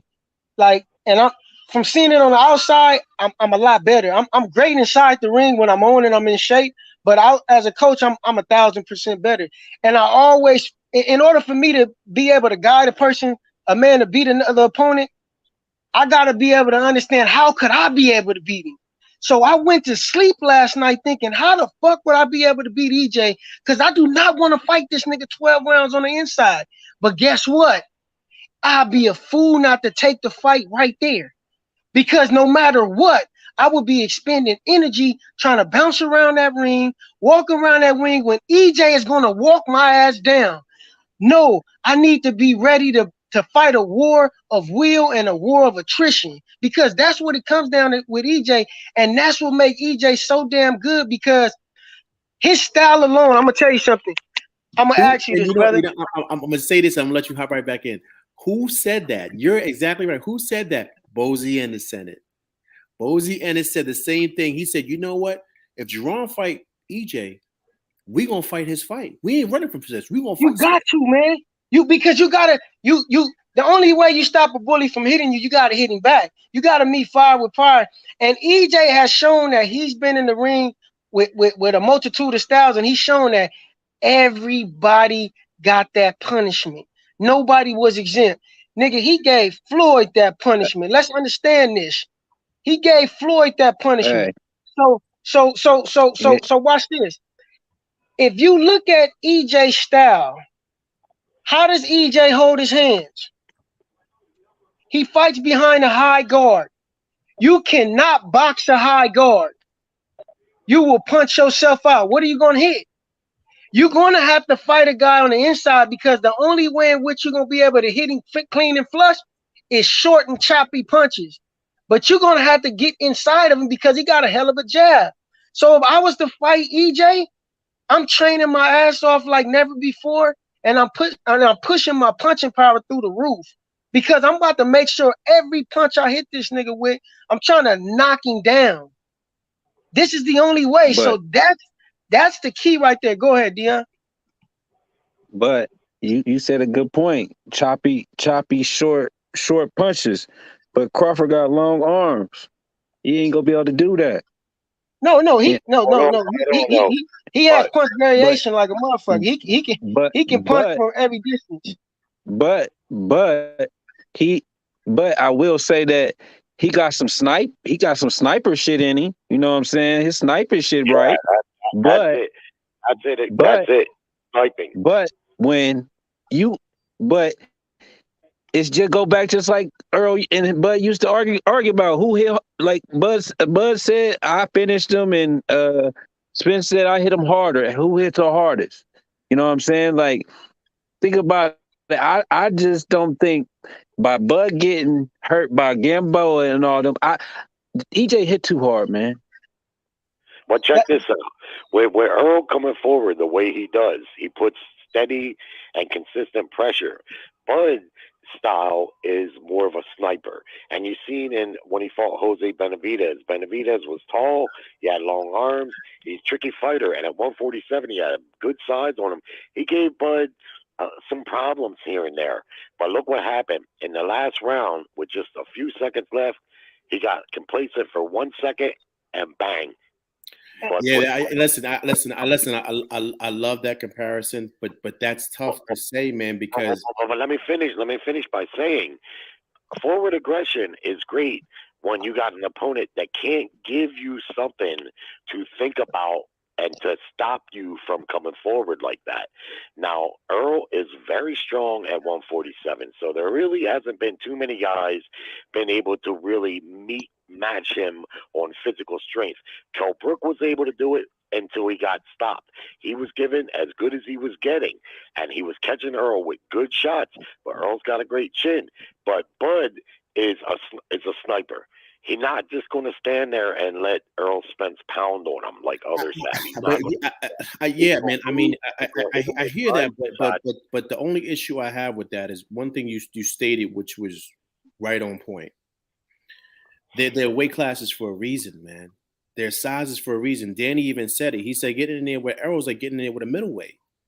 That's a different type of guy. Like Benavidez, like I understand what you're saying about Benavidez, but Benavidez's skill set is not the same as EJ. So I understand, like, you know, that sniper stuff. Like I got all that. But you have to understand that when you're in a ring with a guy that's putting the pressure like he's putting on, it forces you to fight a fight that you don't want to fight. I don't really think everyone has been saying this from the top guys to the lower guys. Crawford does not want to get into a fight that Spence wants. He does not. I don't care how much of a sniper he is, anything, because remember, Spence is the bigger man. He is. Yeah, but Bud's filled in nice at welterweight now. That motherfucker ain't small, and plus he's got that I understand. You could fill out all you want, but there's a thing called a natural size of a person, right? Just but I'm gonna tell you this about Bud though. Bud is the strongest person pound for pound I ever felt. Like I played basketball with the dude, and like you can just gauge a person's strength. And we were just playing, man. And this dude posted me up, and I said his lower, like his center of gravity, pound for pound, I've never felt somebody that stronger. And he had slippers on, dude. And I'm like, Bud is really, really strong, man. He's a freak of nature. The amount of athleticism that he has, and he's put him in there with anybody, he can go. Like Bud is really that guy. EJ really that guy. The fight is damn near. It's dead. No, listen. I agree, man. I'm not knocking none of that. I agree. I just think, and I'm sure you know, you being a coach and you being a fighter, Fight ain't never happening. Right. My thing is for 12 rounds, man. 12 rounds. You know what I'm saying? It ain't like it's just a couple of rounds. You're in there with a bigger, stronger guy that's a natural. I don't know if Earl is stronger than Bud, though, to be honest with you. No, but what I'm saying is a natural. I'm sure you know, man, because there's weight classes for a reason. So if this guy's really a natural middleweight and he's in there, that's a different fight than when you come in at 47. Because you know, what would he be weighed in at, Fred? What would he be weighed in at the night of the fight? About 165 coming in? 164, 165. That's but actually Bud is about 5'6.5", 5'7", no taller than that. EJ's like 5'10", man. Okay, but watch this though. I'm gonna tell you something about Bud. Bud being 168 legit for 10 years. When he first moved to 140. When he first moved to 140, he told me, he said, I'm about to go up to 147. He said, because I cannot make this weight too much longer. Bud was naturally walking around at 168, 175 10 years ago. He is a big dude. That dude is not no regular. He is no regular dude when it comes. He's just like Deontay Wilder. He's a genetic freak, dude. I'm telling you. He's still smaller, though. Let me get the super chat. Brandon White. Bud key to win is his counter. Hit EJ with something he don't see. Even though I say this, I got EJ, and we got someone else who wants to join the party. We got Dog Money. Appreciate you for coming through. What's going on? What's going on, Fred? Hey, what's up, dog? What's up, rest of y'all fellas? Y'all doing all right? What's going on? I ain't too much. I wanted to ask the guy over there in the right corner. He's a boxer, right? How hard is it to win a nationals as a boxer? Man, that's basically a world title, man. It's the same thing, man. It's very competitive. You got the best fighters in the country, and you have to qualify for a lot of them tournaments. You know, you got to be selected in some of them, and then you got to fight the best guys, and you got to do it in like a 3-day span. You got to fight in succession, and you got to keep your weight down if you're one of them guys that don't naturally fight at that weight. Hey, don't you have to have like 5 fights in a weekend or something like that? Exactly, and you got to keep the weight, because when I fought in the nationals, I had never fought at 132 pounds in my life. Never. That was the most to make it. 7 days before the fight, I was 148 pounds, and I kept asking my coach, "How the hell am I gonna get down? Why did you want me to take this fight? Why did you want me to fight it this way?" "Oh, because you can beat those guys. I know you can." I was so fucking exhausted. I didn't have no power to even get past the first fucking fight. I was just exhausted, man. I was shitting pellets and I was pissing drips. Like I killed myself to make 132 pounds. It's extremely hard to win a national title. Well, the reason why I asked you that question was, you know, because everybody always talk about EJ like he just won, you know, got 1 year. You know, he won the nationals like 2 or 3 times. And very successful amateur. Yeah, I think actually I think it was 3 times. He was a 3-time national champion. That's what I remember. And went to the Olympics. I'm pretty sure to do all that, you got to be able to box. Of course. You gotta have more than one gear. You know what I mean? And he do know how to box. A lot of guys, they get caught into just what you can see from the outside looking in, but really inside of there, a guy that's fighting with him, they understand it. Like it's certain positions you put like EJ can put himself in a certain position to just totally nullify anything you're trying to do. And right, it's like the fight is won in the mind. You can mentally see where a guy is at. You can gauge a guy mentally from across the ring, right in his face, and see, damn, this nigga, he can mentally box. You don't have to necessarily see the physical, materialization of it. You just know this nigga is mentally he here with it, and that's what EJ has. He understands distance. He understands timing. He understands place punishment. Like that all comes from just thousands and thousands of rounds of sparring and thousands of hours of just refining your craft. Like he can do it all, just like Crawford can do it all. It's a hell of a it's a fantasy fight, man. I hope it happens, but right now we're talking about a fantasy fight. But my EJ only said, issue is this, man. I agree with everything everybody's saying. My only issue is this: if Bud is confident that he can beat this guy, he's gonna make the fight. I don't think, just my opinion, I don't think PBC is giving him what they gave Ugas. I'm sure they're giving him more than that, right? So my thing is that if you know you could beat the guy, because it's always been the same thing with A side, B side since the beginning of time with boxing, just make it pop. And one thing you said, my man Round Table, he doesn't have any representation, so he's dolo. So my thing is like, yo, come on, man. Like, listen, we already know what time it is, so let's make the fight. But I think he's Ugas get. I think if I'm correct, I think Ugas might have got 1.5, right, Fred? 1.5, 2 million. Yeah, something like that. They got the same guarantee. So what I'm saying is, they got the same guarantee. So what I'm saying is, if you know you could beat the guy, if you know, because of what everybody's saying with the skills switching and stuff like that, which is great, then you would make the fight just like Floyd did with Oscar. But I believe this comes down to like I say, some dudes. One thing I can say about Bud, he's always been the same character. Like he has integrity, man. I can say this about the brother. Like he's constantly said it. I don't need Errol. I don't need. He done shown it. I don't care about being a mega star. I don't care about. He's quite content with. And we talked about this years ago, Freddie, when I said everybody's success. Everybody don't define success the same. Right. This dude is quite content with being an Omaha legend. He don't give a fuck about nothing else. And there's nothing wrong with that. He got millions upon millions. He seems like a well-rounded guy when it comes to his finances. So I don't think he'll ever go broke in life. He's the family man first and foremost. I respect that about him. I believe he's smarter than what he give off. I had a chance to kick it with. I had the privilege to kick it with the dude for 2 days straight.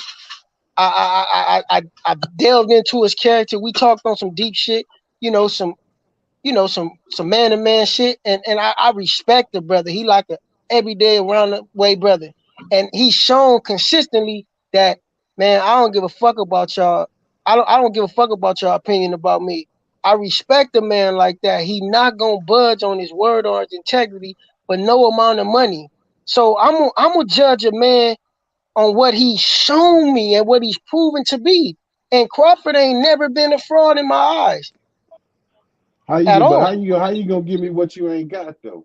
How can you give me what you don't have? What do you mean?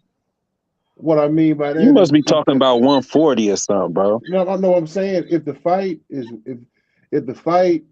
is worth, let's say, it does 300,000, 400,000 buys, and you asking for 20 or 25 million, you asking for more than what the fight's worth. Now, if you're gonna bet on yourself, EJ said, I'm willing to bet on myself. I want 60%. But you know what? I'm gonna give you 45%, and I'm gonna take I'm gonna take 55. instead of 60-40. And you know, it's like me coming to your barbecue and you like, man, I'm gonna share my food with you. I'm gonna give you 45% of this barbecue. You know what I mean? I'm gonna keep 55%. Like, oh, hell no. I want 50%. But to be I honest, we want don't 60% of the barbecue. everything's being speculation. Like we don't really know the real numbers. So I'm not gonna even speak about that. We don't know the real numbers. Like I don't know. That's a fact. We really But really round don't know. talk, what is that? What round talk though? Keep it 100, man. Keep it 100, man. Bud ain't did shit in 147. Nothing. Crazy. Ask the fighters that he fought. Ask the fighters that he. Ask the fighters that he didn't. All right, matter of fact. All right, the last 5 fights. The last 5 fights. Crawford. Knockouts. All knockouts, right? Decimated. When none of them fights 50-50 or 60-40. I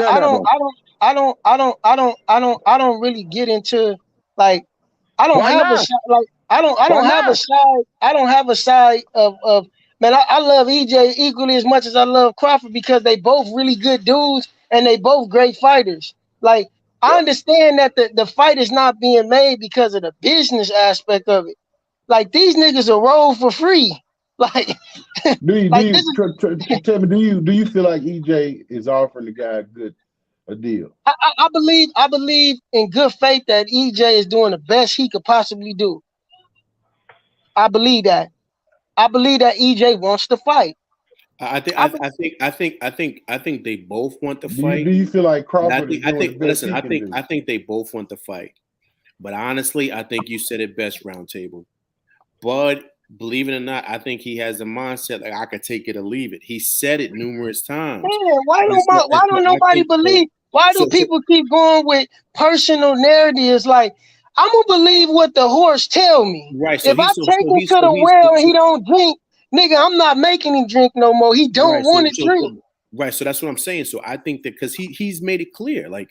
If I get the fight, great. If not, that doesn't define me. So that says something totally different. Steve, was he drinking puddle or pond? Listen, then the guy that says, the guy that says, more money I really need this fight for my legacy, right? That's a different guy. The nigga told me this with his own mouth. The nigga told me this with his own mouth. Listen to what I'm saying. He said, niggas cannot buy me. If a nigga, like some people cannot be bought, contrary to popular belief and opinion and what we see, it's still some solid cats out here with integrity. Well, I believe Bud is not one of them. I gotta say I believe that he is because he showed me that. Hold up. Only one person I can say that is Deontay Wilder and Earl Spence. That's the only people that stand up on what they say. They don't contradict. They don't go back against what they say. That's the only people I can stand up for, and the only person that I would support in boxing. My question is, why do Bud have EJ name in his mouth? Where you at, EJ? He trying to build the fight. He trying to promote the fight. This is something he got new. His name in his mouth? Because he wants the fight. He trying to promote it. When EJ knocked on his door, the motherfucker won't answer. Nah, come on, man. That was a t-shirt, man. That wasn't real. Look here, man. He tied himself to EJ just like Pacquiao did to Floyd Mayweather. He tied himself to EJ. EJ. Soon as EJ get cleared up and ready to fight, now the nigga, well, I want this. I want that. I ain't gonna budge. The fight don't mean nothing to me. Why sound you like all in the Dillian White ocean calling this dude name out, man? We got us arguing about, man, how many times, you know how many videos I saw people talk about? I seen a channel called the Easy Path Spence. Motherfuckers killing EJ about, you know what I mean, fighting these other guys instead of Bud. It's a money problem, man. This fight is not being made because of money. And I believe, like what was mentioned earlier, the economy got something to do with it. And right now they basically offering Bud a number that was far from what he projected based on what he was told previously and what he has seen other fighters get for fighting round table. Don't twist yourself in the knot. Round trouble. Yeah, But go ahead. one thing I wanted to ask too, though. Now, how did Bud let Amir Khan get more money than him? Well, I can answer that. Tell me. Representation. Right? Amir Khan negotiated, right? Representation Amir Khan was a pretty big item. in his country. What happened was Aram. Hold on. What happened was Aram needed a big name opponent on Bud's resume, because that's what people were complaining, that Bud didn't have a big name opponent. Aram overpaid for Amir Khan. It didn't work out the way Aram suspected, and if he says he lost money in that fight, but do you get my point? Do you get my point? He let Amir Khan make more than him. Let's be Amir Khan. We are talking about an undisputed fight that we want to see, and you let Amir Khan make more money than you. Amir Khan was a bigger name than Bud Crawford. He's just going to have to deal with that reality. That's why Aram got Amir Khan. He knew Crawford would beat him, but he tried to put a big name on his resume. Amir Khan has all the Muslims around the world. He has an English fan base, and for a while there, he was a pretty big name. Problem was, when Bud fought him, he had lost most of that, and I don't think Aram realized that he wasn't the name at that point because of getting knocked out like he had a couple times. You know, it just wasn't. And Even after that, he was still able to get some big money fights. You know, because he just a draw. He a draw, man. It don't. If you can bring in the money, hey, come on, man. You can come on with your 5 losses. Can we be honest, though? Can I add? So why can't it be the same attitude with Spence? Fellas, can we be honest, though? Can we be honest?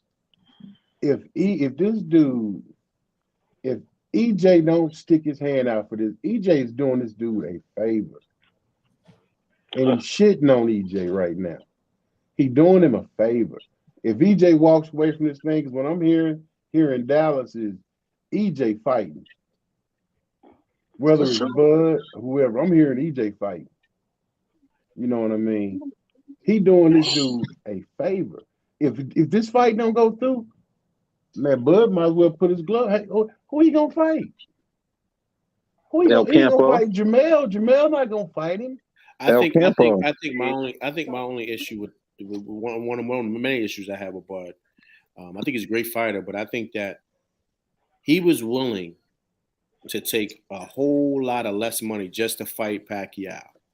And I think he was willing to do that because he knows he could beat Pacquiao. So he was willing to take that. And yes, and I get it. Pacquiao's a bigger star. We all know that. So we understand that. But if you on a technical side right now, what's going on right now, everyone knows Spence is the biggest star. Spence is the biggest draw. So what I'm saying is, if he was willing to take less to fight Pacquiao because he wanted that on his resume, what's the difference? But I think he was willing to do that. But I think he was willing to do that because he knows he could beat Pacquiao. Man, he saw what EJ put on Uga's ass, and he changed his mind about fighting EJ. That's what it was. They thought the dude was hurt from the car wreck. They seen that the dude is back. He punishing people. Man, EJ hitting people in the arm, the kneecap. I think he hit that boy on the bottom of his damn feet, man. He don't give a EJ balled his fist up. He don't give a damn where that lick land at. He's just throwing motherfucker. Hey, but can I ask something? Hey man, I'm about to leave up out of here, man. Y'all have a good night, man, fellas. You know what I'm saying? And it was good conversation. And like I said, this fight ain't happening in 22. And like I said, it ain't gonna never happen. EJ going up. Y'all having a good night. Hey, look here, man. Hey, you ever seen them pictures when they ball? They take their hand, they put that ball in their glove, and they cock their leg up, and they throw that motherfucking ball. That's how EJ was throwing the punches at Ugas. He was pitching on that motherfucker. And Bud seen that shit like, I mean, he wasn't even at the fight. I'm like, I know Bud, when Spence beat Ugas, Bud gonna be in the crowd. Man, I'm all hyped up. I'm I done bought this motherfucking shit. And where Bud at? He ain't even in the crowd. You know what I mean? I mean, let's be clear, man. I mean, I don't think neither one of these guys are afraid of each other. No fighter is. Nope. I don't think that's the case at all. I just think that Not at all. I just think my opinion is that with Bud, I think he's hesitant because he knows there's a chance he could lose. I'm just being honest. And I think that that's what's making him kind of reluctant because, so he's going to ask for the most money because if he does lose, let's just say, right, he lose on points or whatever, he want to make sure that he got the money he should get just in case of that. Because, because like I said, he's going to be 35, man. So he's on his way out. So I think that mentally, that's what he's thinking about. So that's where the whole, I could take it or leave it, whatever. He's not, and to me also too, Roundtable, that's what makes it dangerous because, when a guy's got his foot in and the foot out, he may not, you know what I'm saying? You know what I'm talking about. I got to be all the way in, man. He got to be on his club of Lang, training the sewer. Like, he got to be on that. If he ain't on it like that, and he's like, I could take it or leave it, like Marvin Hagler said. Marvin Hagler said something. He said you gotta play it like a man, but love it like a child. Right, because it's hard. What he say? It's hard to run them silk sheets, right? Man. Hey, something real fast. Go ahead, Joe. Joe been wanting to get off. Go ahead, Joe. No, I just wanted to add because I heard the gentleman roundtable. He has said some things, but to me, it's like without a doubt, this is the biggest fight in boxing. But to me, I'm like, this fight to me is when they say projection and when you say on paper, when you say buys, to me, this fight is it's not on the level of a Hagler Hearns or a Leonard Hearns or Tito Trinidad, De La Hoya. And to me, this fight is just on the level of Floyd Mayweather Jr. versus Zabdiel Judah. If Zabdiel was undefeated, because if you think back to that time, Zabdiel had more buzz than Floyd at that time. Zabdiel was a more popular fighter than Floyd at that time. But when he lost to Baltimore, it kind of messed the fight. But I think that it's like this fight, and a lot of people had disagree with me on this because I say that as far as like the Black American demographic, the Black demographic, that it's going to be more centered in the Black demographic, and then your subgroups are going to be like the Hispanics and the whites and stuff like that. But I just feel like it's a big fight and it's a great fight and everything about this fight everybody wants, but it's still on paper and by the numbers it's still on that level. It's still on the level of two top Black fighters, two top guys, and it's a little bit bigger because both is undefeated, but it's not like it's not like a Mayweather Pacquiao. It's not a them fight. It's not a those fights. It's still a Zoe. If you heard what I asked earlier, that's why I asked Fred if they could get those dates. If they could have fought on a Cinco de Mayo or Mexican Independence Week, if they could have got that, we wouldn't even be having this issue, man. Trust me, they would sell out. It would be big money because everybody would know what's the big fight coming on. Oh, they fight on Cinco de Mayo. Everybody would tap into that, but it's the dates, man. Man, Bud make everything difficult. You losing money just like they could have a fight at Texas Stadium. No, I don't want to do it in Texas.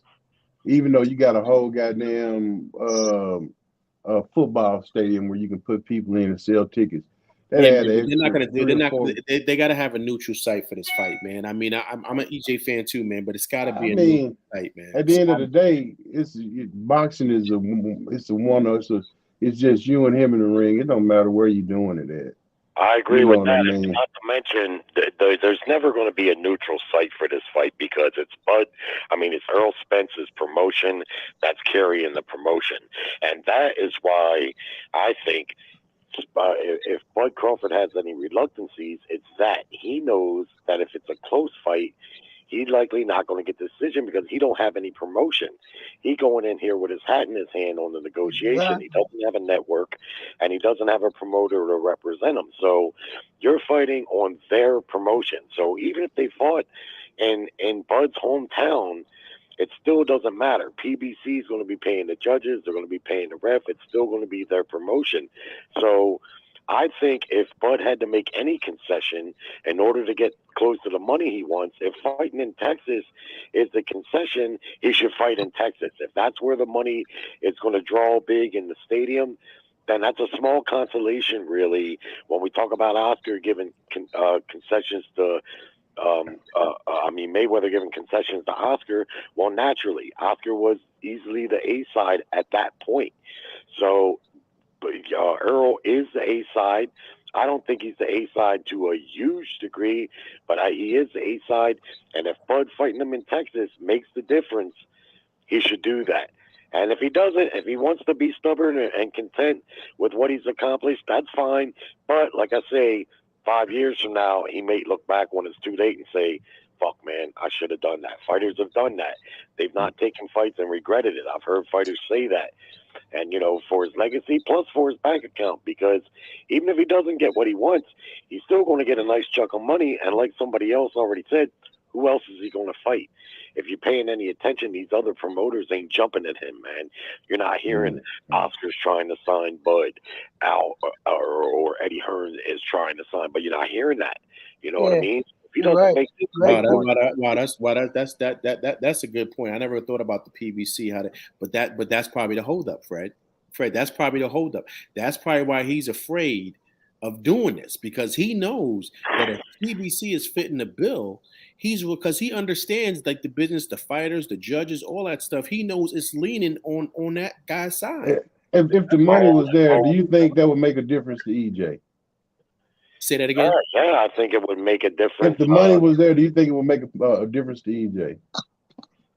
Yes. EJ will fight that motherfucker in the middle of the These street. fighters have managers and people that guide their careers. They don't just go simply on what their own feelings are. They got managers and advisors that advise them on stuff. And when you know the promotion is one-sided, that's going to factor into it. Now, will that mean he shouldn't take the fight? No. But if the money's not right and my understanding is Bob Arum talked to Al about the fight and didn't want to come up with the damn money. He gave him a number on what it would cost to get EJ. They offered to send EJ to Top Rank. Well, see, that's why I was going to chime in early when he said that earlier that EJ, he don't think it's that big of a difference as far as 50. It's a big difference. It could really be 70-30, guys, if it really gets funky. And the reason why is because EJ is just the biggest star. He's the biggest name. You got to go back, guys. He was a blue chip prospect coming up. Crawford was not that. Was Crawford. Like Crawford was not a blue chip prospect. Crawford was actually, brother. Crawford was. No. He was, but you gotta. He wasn't signed to anybody. He wasn't signed to nobody. He was kind of signed. Remember, nobody really wanted him. Everybody was vying for EJ. You know why nobody wanted Crawford though? Listen. Let me make my point. You guys can. I don't mind debating. You guys can let me know how I'm wrong. Golden Boy wanted him. Bob Arum wanted him bad, and PBC wanted him. Nobody wanted Bud. Everybody knew that Bud had to fight to get kind of exposure, and then Top Rank decided to give him a contract, but it wasn't that big of a deal. Everybody wanted EJ. EJ has been built up from the bottom up, from everybody to be a top tier star. Remember, Oscar even said it. He said we had EJ first before everybody. Of course, but he was trying to decide where he I thought he was going to go to Golden Boy coming out the Olympics because it seemed like it was a lock for Golden Boy to get him. I thought he was going to Golden Boy because Oscar basically talking like he had him already. Right, exactly. So what I'm saying is, it was built up for him this way to be this star. It's not by accident that Dallas is doing what they're doing for him. This was all built up by the PBC. He was going to be the next big star. So of course it's going to be he is the major there's no comparison as far as star power and as far as everything as far as him and Terrence go. It's just no comparison. Please let me know where I'm wrong. I'm listening. I'm gonna let you know. You're wrong. I'll tell you this. Texas has 40 million people. Where Bud's from, I think it's 9. I'm not sure, but I think it's 9 or 10 million people. About 3 million people in fucking Nebraska. Ain't nobody up there. Ain't nobody in Nebraska. But if you look at Crawford's pay-per-view numbers, they average about 140, 50,000. Spence That's with Porter. Hold on, let me finish. Spence averages 300,000. Spence lives in a state that has 40 million people. So if you do the percentage-wise, 27 million. Crawford actually sells more pay-per-view based from where he's from and the home fans in his state than Spence does in a state that has 40 million people. We can't act like Spence is selling hundreds and hundreds of thousands of pay-per-views. His biggest one, I think, was a little under 350 against Mikey Garcia, a Mexican in Texas. And beyond that, it's been, each one has went down. I think he's had 4 now, and each one has went progressively down, ending with you guys, which I'm not really sure what numbers it did, but he's averaging 300 plus. 29 million Texas and 2 million for Nebraska. He's averaging 300 plus thousand pay-per-view buys. I mean, compared to Bud, fucking 45,000 here. The most he ever did was with a PBC fighter. Yeah, man, the numbers don't lie, man. No, but they both technically regional fighters, though. To be honest with you, that's what I'm pointing out to you.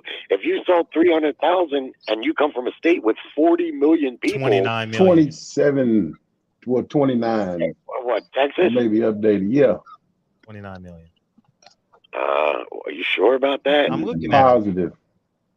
Okay, 30 million people. How many people where Bud's from? Well, Bud's from Omaha, right? 2 million. 2 million. Okay, 2 million. 2 million compared to 30 million. So he's on a percentage basis. No, I'm in Texas. I buy Bud fights. What are you talking about? I buy Bud fights in Texas. Hey, dog. Let him finish, dog. Let him finish. Go ahead. But I mean, it's simple. All you got to do is look at the numbers. 2 million in Bud's home state, 30 million conservatively in Texas. Fred buy Earl fights in California. But let me make this point real quick, and especially to you, Lai. See, another thing why Bud is how he is, like Bud got an underdog kind of like mentality. And I feel him on that because he never really got the respect that he deserved, man, that he actually worked for. And to be honest, Bud was just as a big a star as Earl. Like Bud been in the game longer than Earl. Bud is a couple of years older than Earl. Like, but I'm gonna tell you, he's 3 years older, right? Hold on, dog, man, hold on. I think he's 3 years older, right? Yeah, something like that. About 3-4 years, something like that. Now watch this though. The reason why a lot of people wasn't fucking with Bud because he got ousted in the amateurs because of how Bud used to roll. Bud used to really roll like that. Like he'd get down, like he had an entourage, a cast that was, kicking up dust on the amateur scene. So cast that he got a bad name around the amateur circuit. So that's really why Cat wasn't really fucked. They pretty much was like, we gonna show you. So now Bud like, nigga, it ball in my court, nigga. Fuck y'all niggas. That's how he really feel like. And I'm not totally mad at him because he done made his money. He don't need them niggas. Like he basically like, so what? And I'm gonna tell you the question is, why do he keep Earl name in his mouth then? Promotion. They both do. They both talk. What Bud get kicked off the amateur circuit for? You said what? I said, what Bud get kicked off the team for? He didn't get kicked off the amateur circuit. He kind of got blackballed because he used to kick up dust. Him and his crew, like Roundtable was funny that you say that. I did hear stories that like. I mean, I heard stories a couple of times like he lost a couple of fights. They would try to fight after the. They was really rolling like that, and Cass didn't like that. Yeah, he got stopped on the way to the Olympics by Ugas. Ugas stopped him on the way to the Olympics. Danny Garcia beat him twice. Throw down anywhere he goes. Yeah, it's funny that you say that, Roundtable. I did hear rumors of that with him. That's why he's kind of had even, I'm sure you heard. I mean, Fred, I think you talked about it, right? He had to fight with Gary Russell, right? Gary Russell, yeah. That motherfucker's always ready to fight. Apparently, That dude he's a tough dude, man. Bud ain't no fuck, man. Didn't Danny Garcia beat him twice in the amateurs? I think Uga they stopped beat him. each other. I think they beat each other. Uga stopped him from going to the Olympics. They split. But that happens though, man. That's like that ain't beat Usyk in the amateur. Sean Porter beat Usyk, the heavyweight champ. like EJ say he got film of himself punishing Benavidez. You say punished his ass. Punished. Yeah, but that's not a barometer for EJ versus 12 rounds, 1 leg Benavidez. What would Benavidez have done against EJ with 1 leg? I'm gonna tell you this: if they fight, if the fight happens, I believe it happens. I don't know when, but I believe it happens. A lot of people that say bad things about Bud gonna have a newfound respect for him, whether he win or lose. And a lot of people that say bad things about EJ gonna have a newfound respect for him, whether he wins or loses. Trust me, it's gonna silence all the critics on every level. Trust me, like because it to me, it's kind of a disrespect to a warrior such as a fighter of that magnitude, an elite guy. It's disrespectful for guys to like, oh man, he's scared. Can I speak for? Let me speak for. So you want to talk about? 1 second, hey dog. All right, so you guys gonna go around and give your closing remarks because we got to do cooking with the champ, and then we out of here. And I'm gonna let Kel Too Slimy go in. So dog, you can wrap up your thing. So what I was gonna say was about the disrespect issue. But when EJ got his eye hurt, he had on a fucking patch like a pirate. I mean, calling him drunk Spence. I mean, those guys are some of the most disrespectful people I ever seen in boxing. You know what I mean? Hey, maybe he's a nice guy in person, but he gives off a real bad aura. And I hope the fight happens. But dog, to kind of correct you, man, I don't think that was. Man, why are you doing the count? Why are you countering his closing remarks? I apologize. Anyway, I hope the fight happens. Hey, Fred, you forgot me. I'm from uptown like you, man. 129 Atlantic. So Harlem with me, man. I'm sorry, man. 129. That's what's up. 129. That's what's up. I heard the accent. I definitely heard the accent. That's what's up, man. Go ahead and finish, dog. And then I'm gonna bring Kel Too Slimy in at the end. That's all I was gonna say was that I don't mean to come out so hard on Bud. No, be hard. Who gives Bud a fuck? make it hard. He make it hard to like some of the stuff he do. Some of the things he say. But anyway, y'all fellas, man, enjoyed the conversation all the time from Texas to California. What's happening? Right on. All right, appreciate you, dog. Go ahead, Jerry, because I don't want to forget about you. So go ahead. Okay, thank you. Neither one of these guys are afraid of each other. That's crazy talk. They're longtime fighters fighting since they're not afraid of each other. The fight isn't as simple as just make the fight. There's a lot. It's far more complicated than that. I keep hearing people say, "Just take the fight if you know you can beat them." Well, guess what? Those two recognize how good each other are, and they know that they probably feel confident that they can win, but they know that there's no guarantee, and promotion plays a big part into it. It's far more complicated. Well, just take this one and then negotiate for the next. Nah, you negotiate for the fight that you got in front of you. You don't know what could happen. You could get killed in the fight. You could have a car accident after the fight, and you never get the rematch for the money that you banked on. You negotiate for the fight that's in front of you. I, just like you guys, hope that the fight happens. I can't pick a clear winner one way or the other. They're just too good and too closely matched. That's why they fight the fights. They fight the fight so we can find out who the better man is. And as far as the disrespect or trash talking is concerned, I haven't heard either one of them really. I mean, I've heard far worse trash talk and disrespect from fighters. To me, they're keeping it pretty clean up to this point. But people are going to put microphones in their face. They're going to ask them about the other fighter, and so they're going to have each other's names on their lips. They're just going to. Nothing dislike. They're two great fighters, and they should make for a great fight, and that's what we got to hope for. And thanks, Dan. Great show tonight. No, appreciate you coming through, Jerry. Appreciate you, dog. Yep. Thank you, Jerry. Good talking to you, brother. Thanks for staying up with us. Appreciate you. LV, go ahead. And I'll bring you in, Kel, too, Slimy, at the end after you've been waiting for a minute. Fred, thanks for having me on, man. Please come back. Please absolutely, come back. Man. I mean, everybody wants to see this fight. I definitely want to see it. Kind of like what gentlemen said, just now. Man, I don't think no fight is scared of each other, man. They're just not. You know what I mean? I just think that, in all honesty, Bud's got to kind of give in a bit. Now, I only say that because you got to say to yourself, all right, listen, man, this guy's the A side. This is the fight that I can make to kind of have my legacy complete because I'm on my way out anyway. Let's make it happen. But, a lot of things that were said tonight got me thinking about a lot of different things differently. That's why I'm glad I hopped on here. Because now with the guys stating about the PBC piece and, Bud and not having no representation like Roundtable said, I think all that is on his head. And I think he's realizing, like, I don't want to kind of get bamboozled here, man, going in here with no representation, dolo. And we have a close fight, and then they give it to this guy off the strength of because it's his promotional company. So it's a lot of things to think about now in regards to this fight, man. But Fred, you are the man. I mean, I've been on here for a minute, man. You've been doing this a long time. So I appreciate coming by. You know what I mean? Please come by. Stay as long as you want. And Fred, also too, man. I'm thinking about moving out there too, man.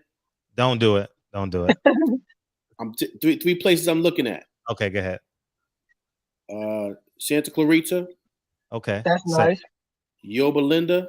Safe. Perfect. And Simi Valley. Yorba Linda. Yorba Linda. Yep. Yorba Linda. Cheaper taxes.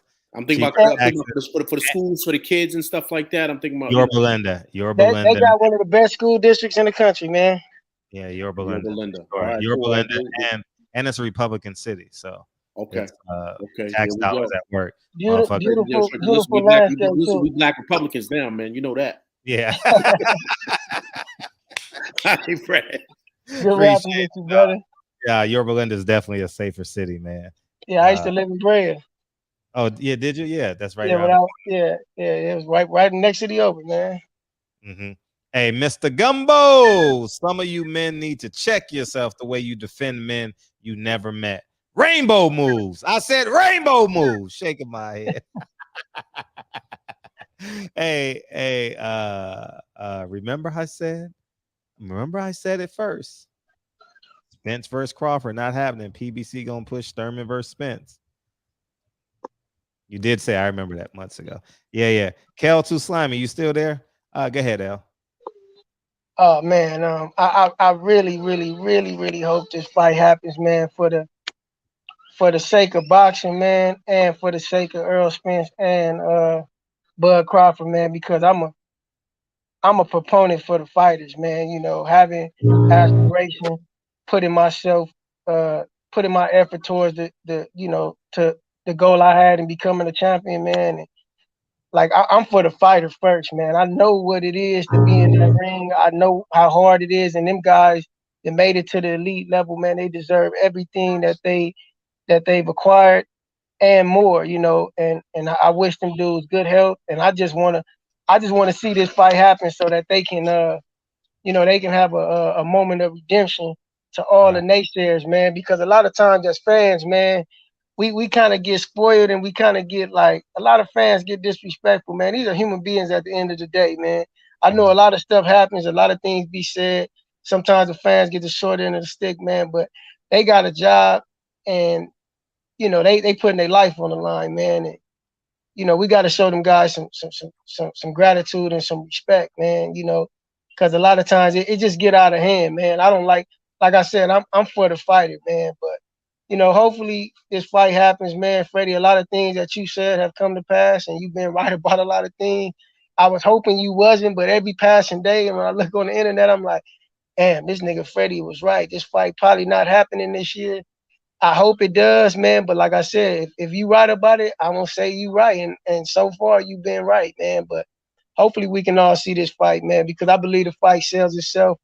I think it'll do 500,000 pay-per-view buys on any day of the week. I don't care when you do it. You can do it on Christmas. You can do it on Turkey Day, whatever. It's going to happen. But,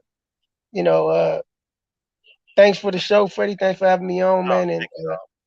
And talking boxing was a breath of fresh air, man. So that's love. Appreciate you, dog. Thanks for coming. All right, Freddie. Take care, brother. All right. Appreciate you, dog. All right, we're gonna get Kel. Kel, you there, man? Where you at? Are you hiding? All right. Okay. What's up, dog? What's up, bro? Nah, I just wanted to come in here and just say, nah, I kind of disagree with one thing Jerry said. Like his little analogy that don't work. It don't work like that, bro. Because Crawford was kind of built off of Errol. You know what I'm saying? Like that back end of his career. Like the only reason Crawford name was popping like that was because of Errol, and the numbers prove that. But I mean, I ain't really finna do a lot of talking about that.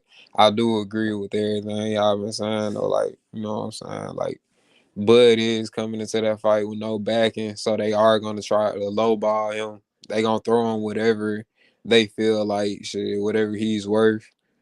But you know what I'm saying, that extra backing it's gonna take money off his table though. At the same time, like he's gonna get more on the offer sheet, but that extra 20% from another advisor or manager or something like that, that's gonna take money off of his table as well. So we gotta look at that. That's gonna take money off the table from him right now. If he take it right now, he has one manager, and that's Bomac. So he'll only be paying off the top.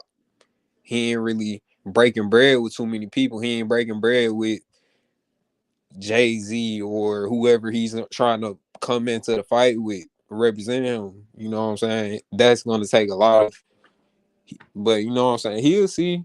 I don't gotta talk about it, but they are gonna try to shorthand him. I already know. First. Yeah, like that's obvious. But he's coming in with a smart business tactic. You know what I'm saying? Go high, shoot for the moon, and shit. The least you can land on is the stars. Like, so you just gotta, you know what I'm saying? If you bud, you gotta do what you gotta do, but don't let yourself get played out of this opportunity at the same time. Right. You feel me? So, but that's all I want to. I appreciate you coming through, man. Don't be a stranger, man. Come through anytime, dog. For sure. Nah, that's love, man. Thank you, dog. All right, bro. I appreciate the new people on the panel, man, that came through tonight, man. I totally appreciate y'all. Thank you guys so much, man. What's up, champ? So my brother, how you doing? I'm feeling great, man. All right, man. It's good conversation tonight, man. I never talk about the fight because I don't believe it's happening. So, that's why I didn't jump in. Cooking with the Champ, man. Get out and take notes and go subscribe. Cooking with the Champ. I'm gonna put the link in the chat. Right. Yeah, for sure, dude. Allow me to reintroduce myself. My name is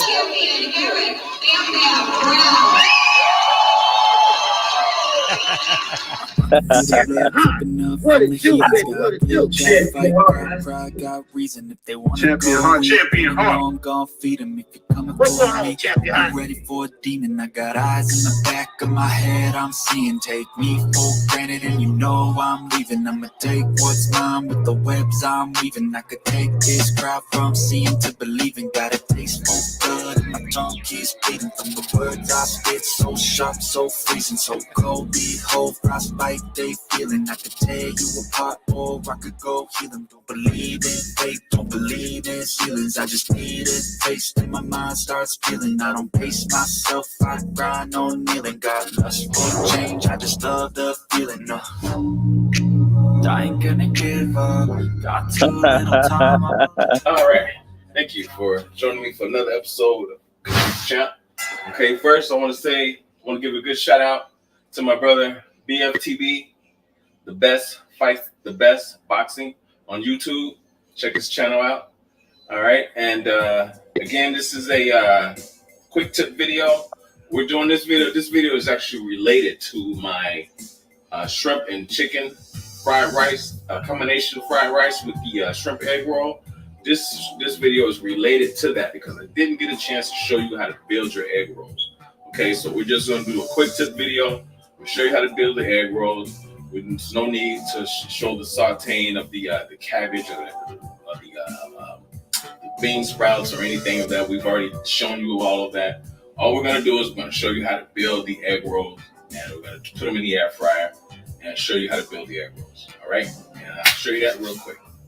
All right, you have your sauteed cabbage with your carrots and your bean sprouts.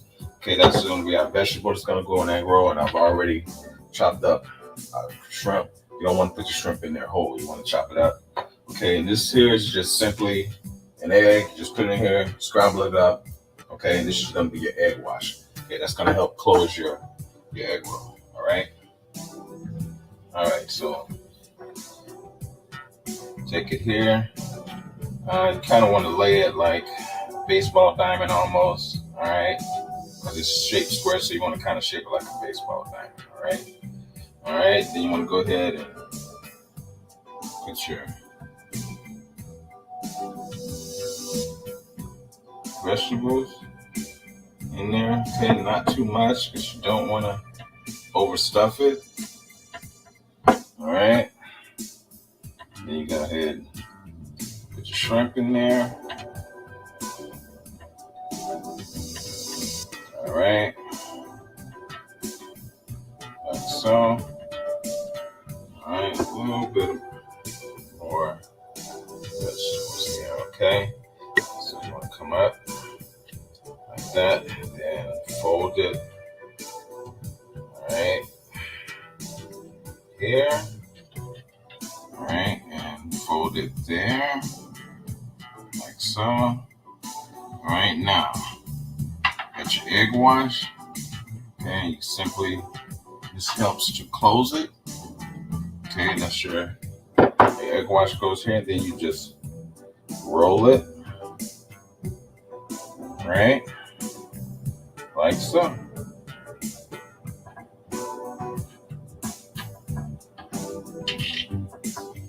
All right, and okay, I overstuffed that one a little bit, and so it's kind of splitting, but okay, you get the idea of how to do it. I'm gonna do some more here.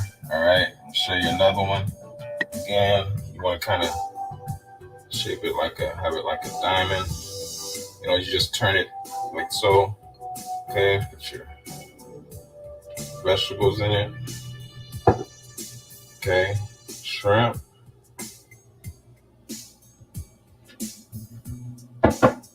All right. Okay, then just come here. All right, and there. All right, and there, like so. All right, you want to hold that. The egg wash right here. Okay, and then just roll it up. All right, there we go.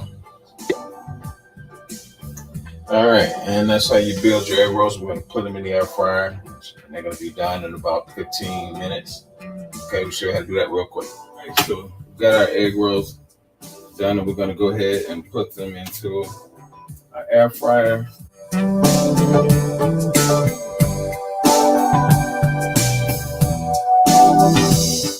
All right, so we've got them in and ready to go. We're gonna go ahead and spray them. Okay, with a little avocado oil. All right, and close our lid. Right. All right. All right, and pow. All right, and we're done. All right, and there we go. We've got our shrimp egg rolls. They're done. They look delicious. All right, and just wanted to show you how to build your egg rolls and get a good look, because when my daughter gets home, these are not gonna last. All right. Yeah. All right. And so thank you for joining me for a quick tip video, and that's it. I just want to show you guys how to build those egg rolls. All right, and I'll see you next week. Appreciate you, dog. All right. You painted? I sent you another one, man. I had to redo the Caribbean Pineapple Caribbean Bowl because I couldn't find the The first one, so I had to redo it. I just, you know what I'm saying? People were asking about it, so I just put it on the channel. No, I know. So we didn't do a show last Tuesday. I have it in my email. So okay. we can do that next week. Yeah, that's cool. Okay, we'll do it next week. Yeah, we'll do it next week. No, Yeah. sure. That'll work. That'll work. Yeah.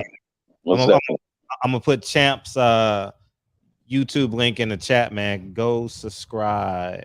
You know, we definitely go subscribe at the top of the show too, because the same amount of people that watch the show is the same amount of people that watch the replay. Oh, okay. Okay. If I have like 1,500 in here, 1,500 or 1,000 still are gonna watch it. Right. Yeah, I'm trying to get my subscribers up, man. I think I got about close to 200 right now. Yeah, well, we gotta get you to 1,000, right? That's the goal, right? Most definitely. Yeah, I want to give me because I want to start doing some lives, you know. And you can go live right now. Oh, you can? Yeah, just get a StreamYard. Mm-hmm. Oh, okay. I didn't know that. Yeah, just go. Yeah, run it through StreamYard. You can go live. Okay. All right. I'm gonna start doing that. Yeah. Now that'll be live. I'm gonna start doing that for real, man. You been doing all right? Yeah, everything is great, man. I appreciate you asking, man. Thank you. Most definitely, man. Most definitely. Great, man. Life is great. We gonna somebody gonna try them egg rolls out. Yeah, you know what? I got a message from Unique Dawn. She said she had just bought some egg roll wraps, and she didn't know how to fill them. So I told her, you got the video now. Check it out. Big Dawn is the best. She is. Yes. Yeah. So that's what's up. She's in Nebraska, man. She's in Nebraska. Okay. Yeah. Yeah. Okay. So we'll try either way, man. And I'll put the link in the chat one more time, man. Go subscribe, man. Give them the 200 tonight, man. You at 173. Okay. Yeah. Most definitely, man. Appreciate that. Your daughters are good? Yeah, they're good, man. I was actually planning a trip to Vegas for the holiday, man. So Ariel's she's gonna fly. She was gonna meet us there, flying from New York, but she's gonna come here. She's gonna get here early, and then we're gonna all fly out together. Beautiful. Yeah. So I'm looking forward to that, man. Once they get to a certain age, you got to cherish the moments that you do spend with them because they're so busy living their lives. You know what I'm saying? Yeah, they're about to get married and all that too. Oh man, don't say that, man. That's the reality of this thing. That's the preparation. I know, man. I know. That's yeah. That's why with yours being little right now, enjoy that time, man. When they get to those double digits, they just start going quick. So they get to those double digits. So definitely enjoy that time when they little, man. Oh, I will. I definitely will, man. And love being a father. And speaking of father, man, if you pick up your child from school, daycare, basketball, baseball, tag me, man. Silent Heroes on Instagram so I can repost it, man. Yeah, that's what's up, man. Yeah, man. I want to begin to make being a father cool again, man. Right. Like everybody want to be famous. No one want to be a father. Everybody want to be. Right. Hey, I'm a celebrity. I'm a YouTube creator, man. Be a father, man. Yeah, most definitely, man. Great, man. Yeah, hey, cut it out. Yeah. Erica, come get this dog. Yeah, man. So tag me. Yes. Yeah, most definitely, man. That's cool. Hey. Yeah. Hey, man. This let me get out of here anyway, man.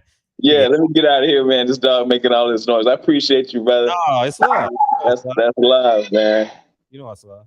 That's love. I appreciate you, man. Much love, man. Salute to you, brother. Yeah, easy. All right, man. I get at you. Yeah, peace, King. All right. Yeah, man. I appreciate Champion Heart, man. He's a real good brother. And he got daughters, man, that got entrepreneurial spirit, artistic, it's not autistic, nigga.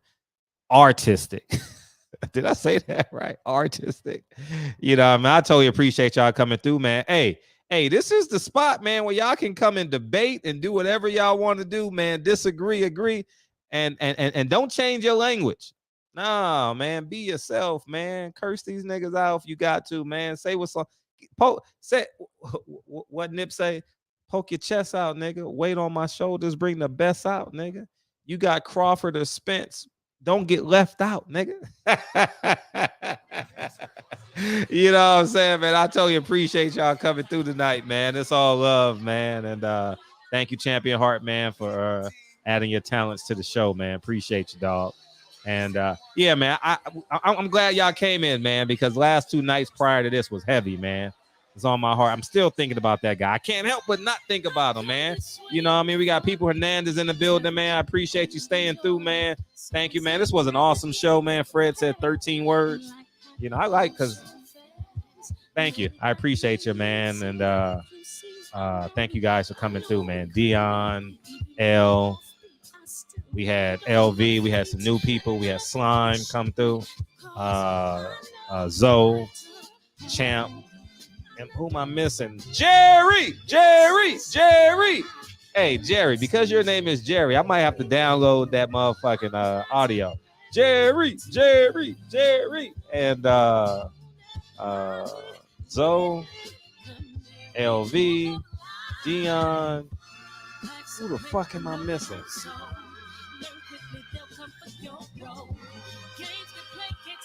Oh, man, I'm missing somebody. Damn, this short-term memory is brutal. Who the fuck am I missing? Oh, man. What's up, Big? Appreciate you, Big Homie Coop, for coming in early and staying late, man. Thank you, dog. And everybody else, man.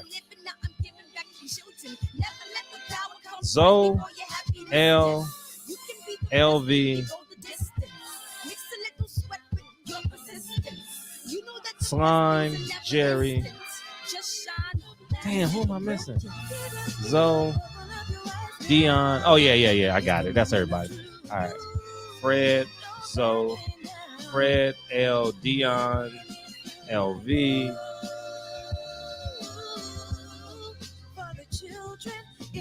Man, I'm trying to think, man. Zoe.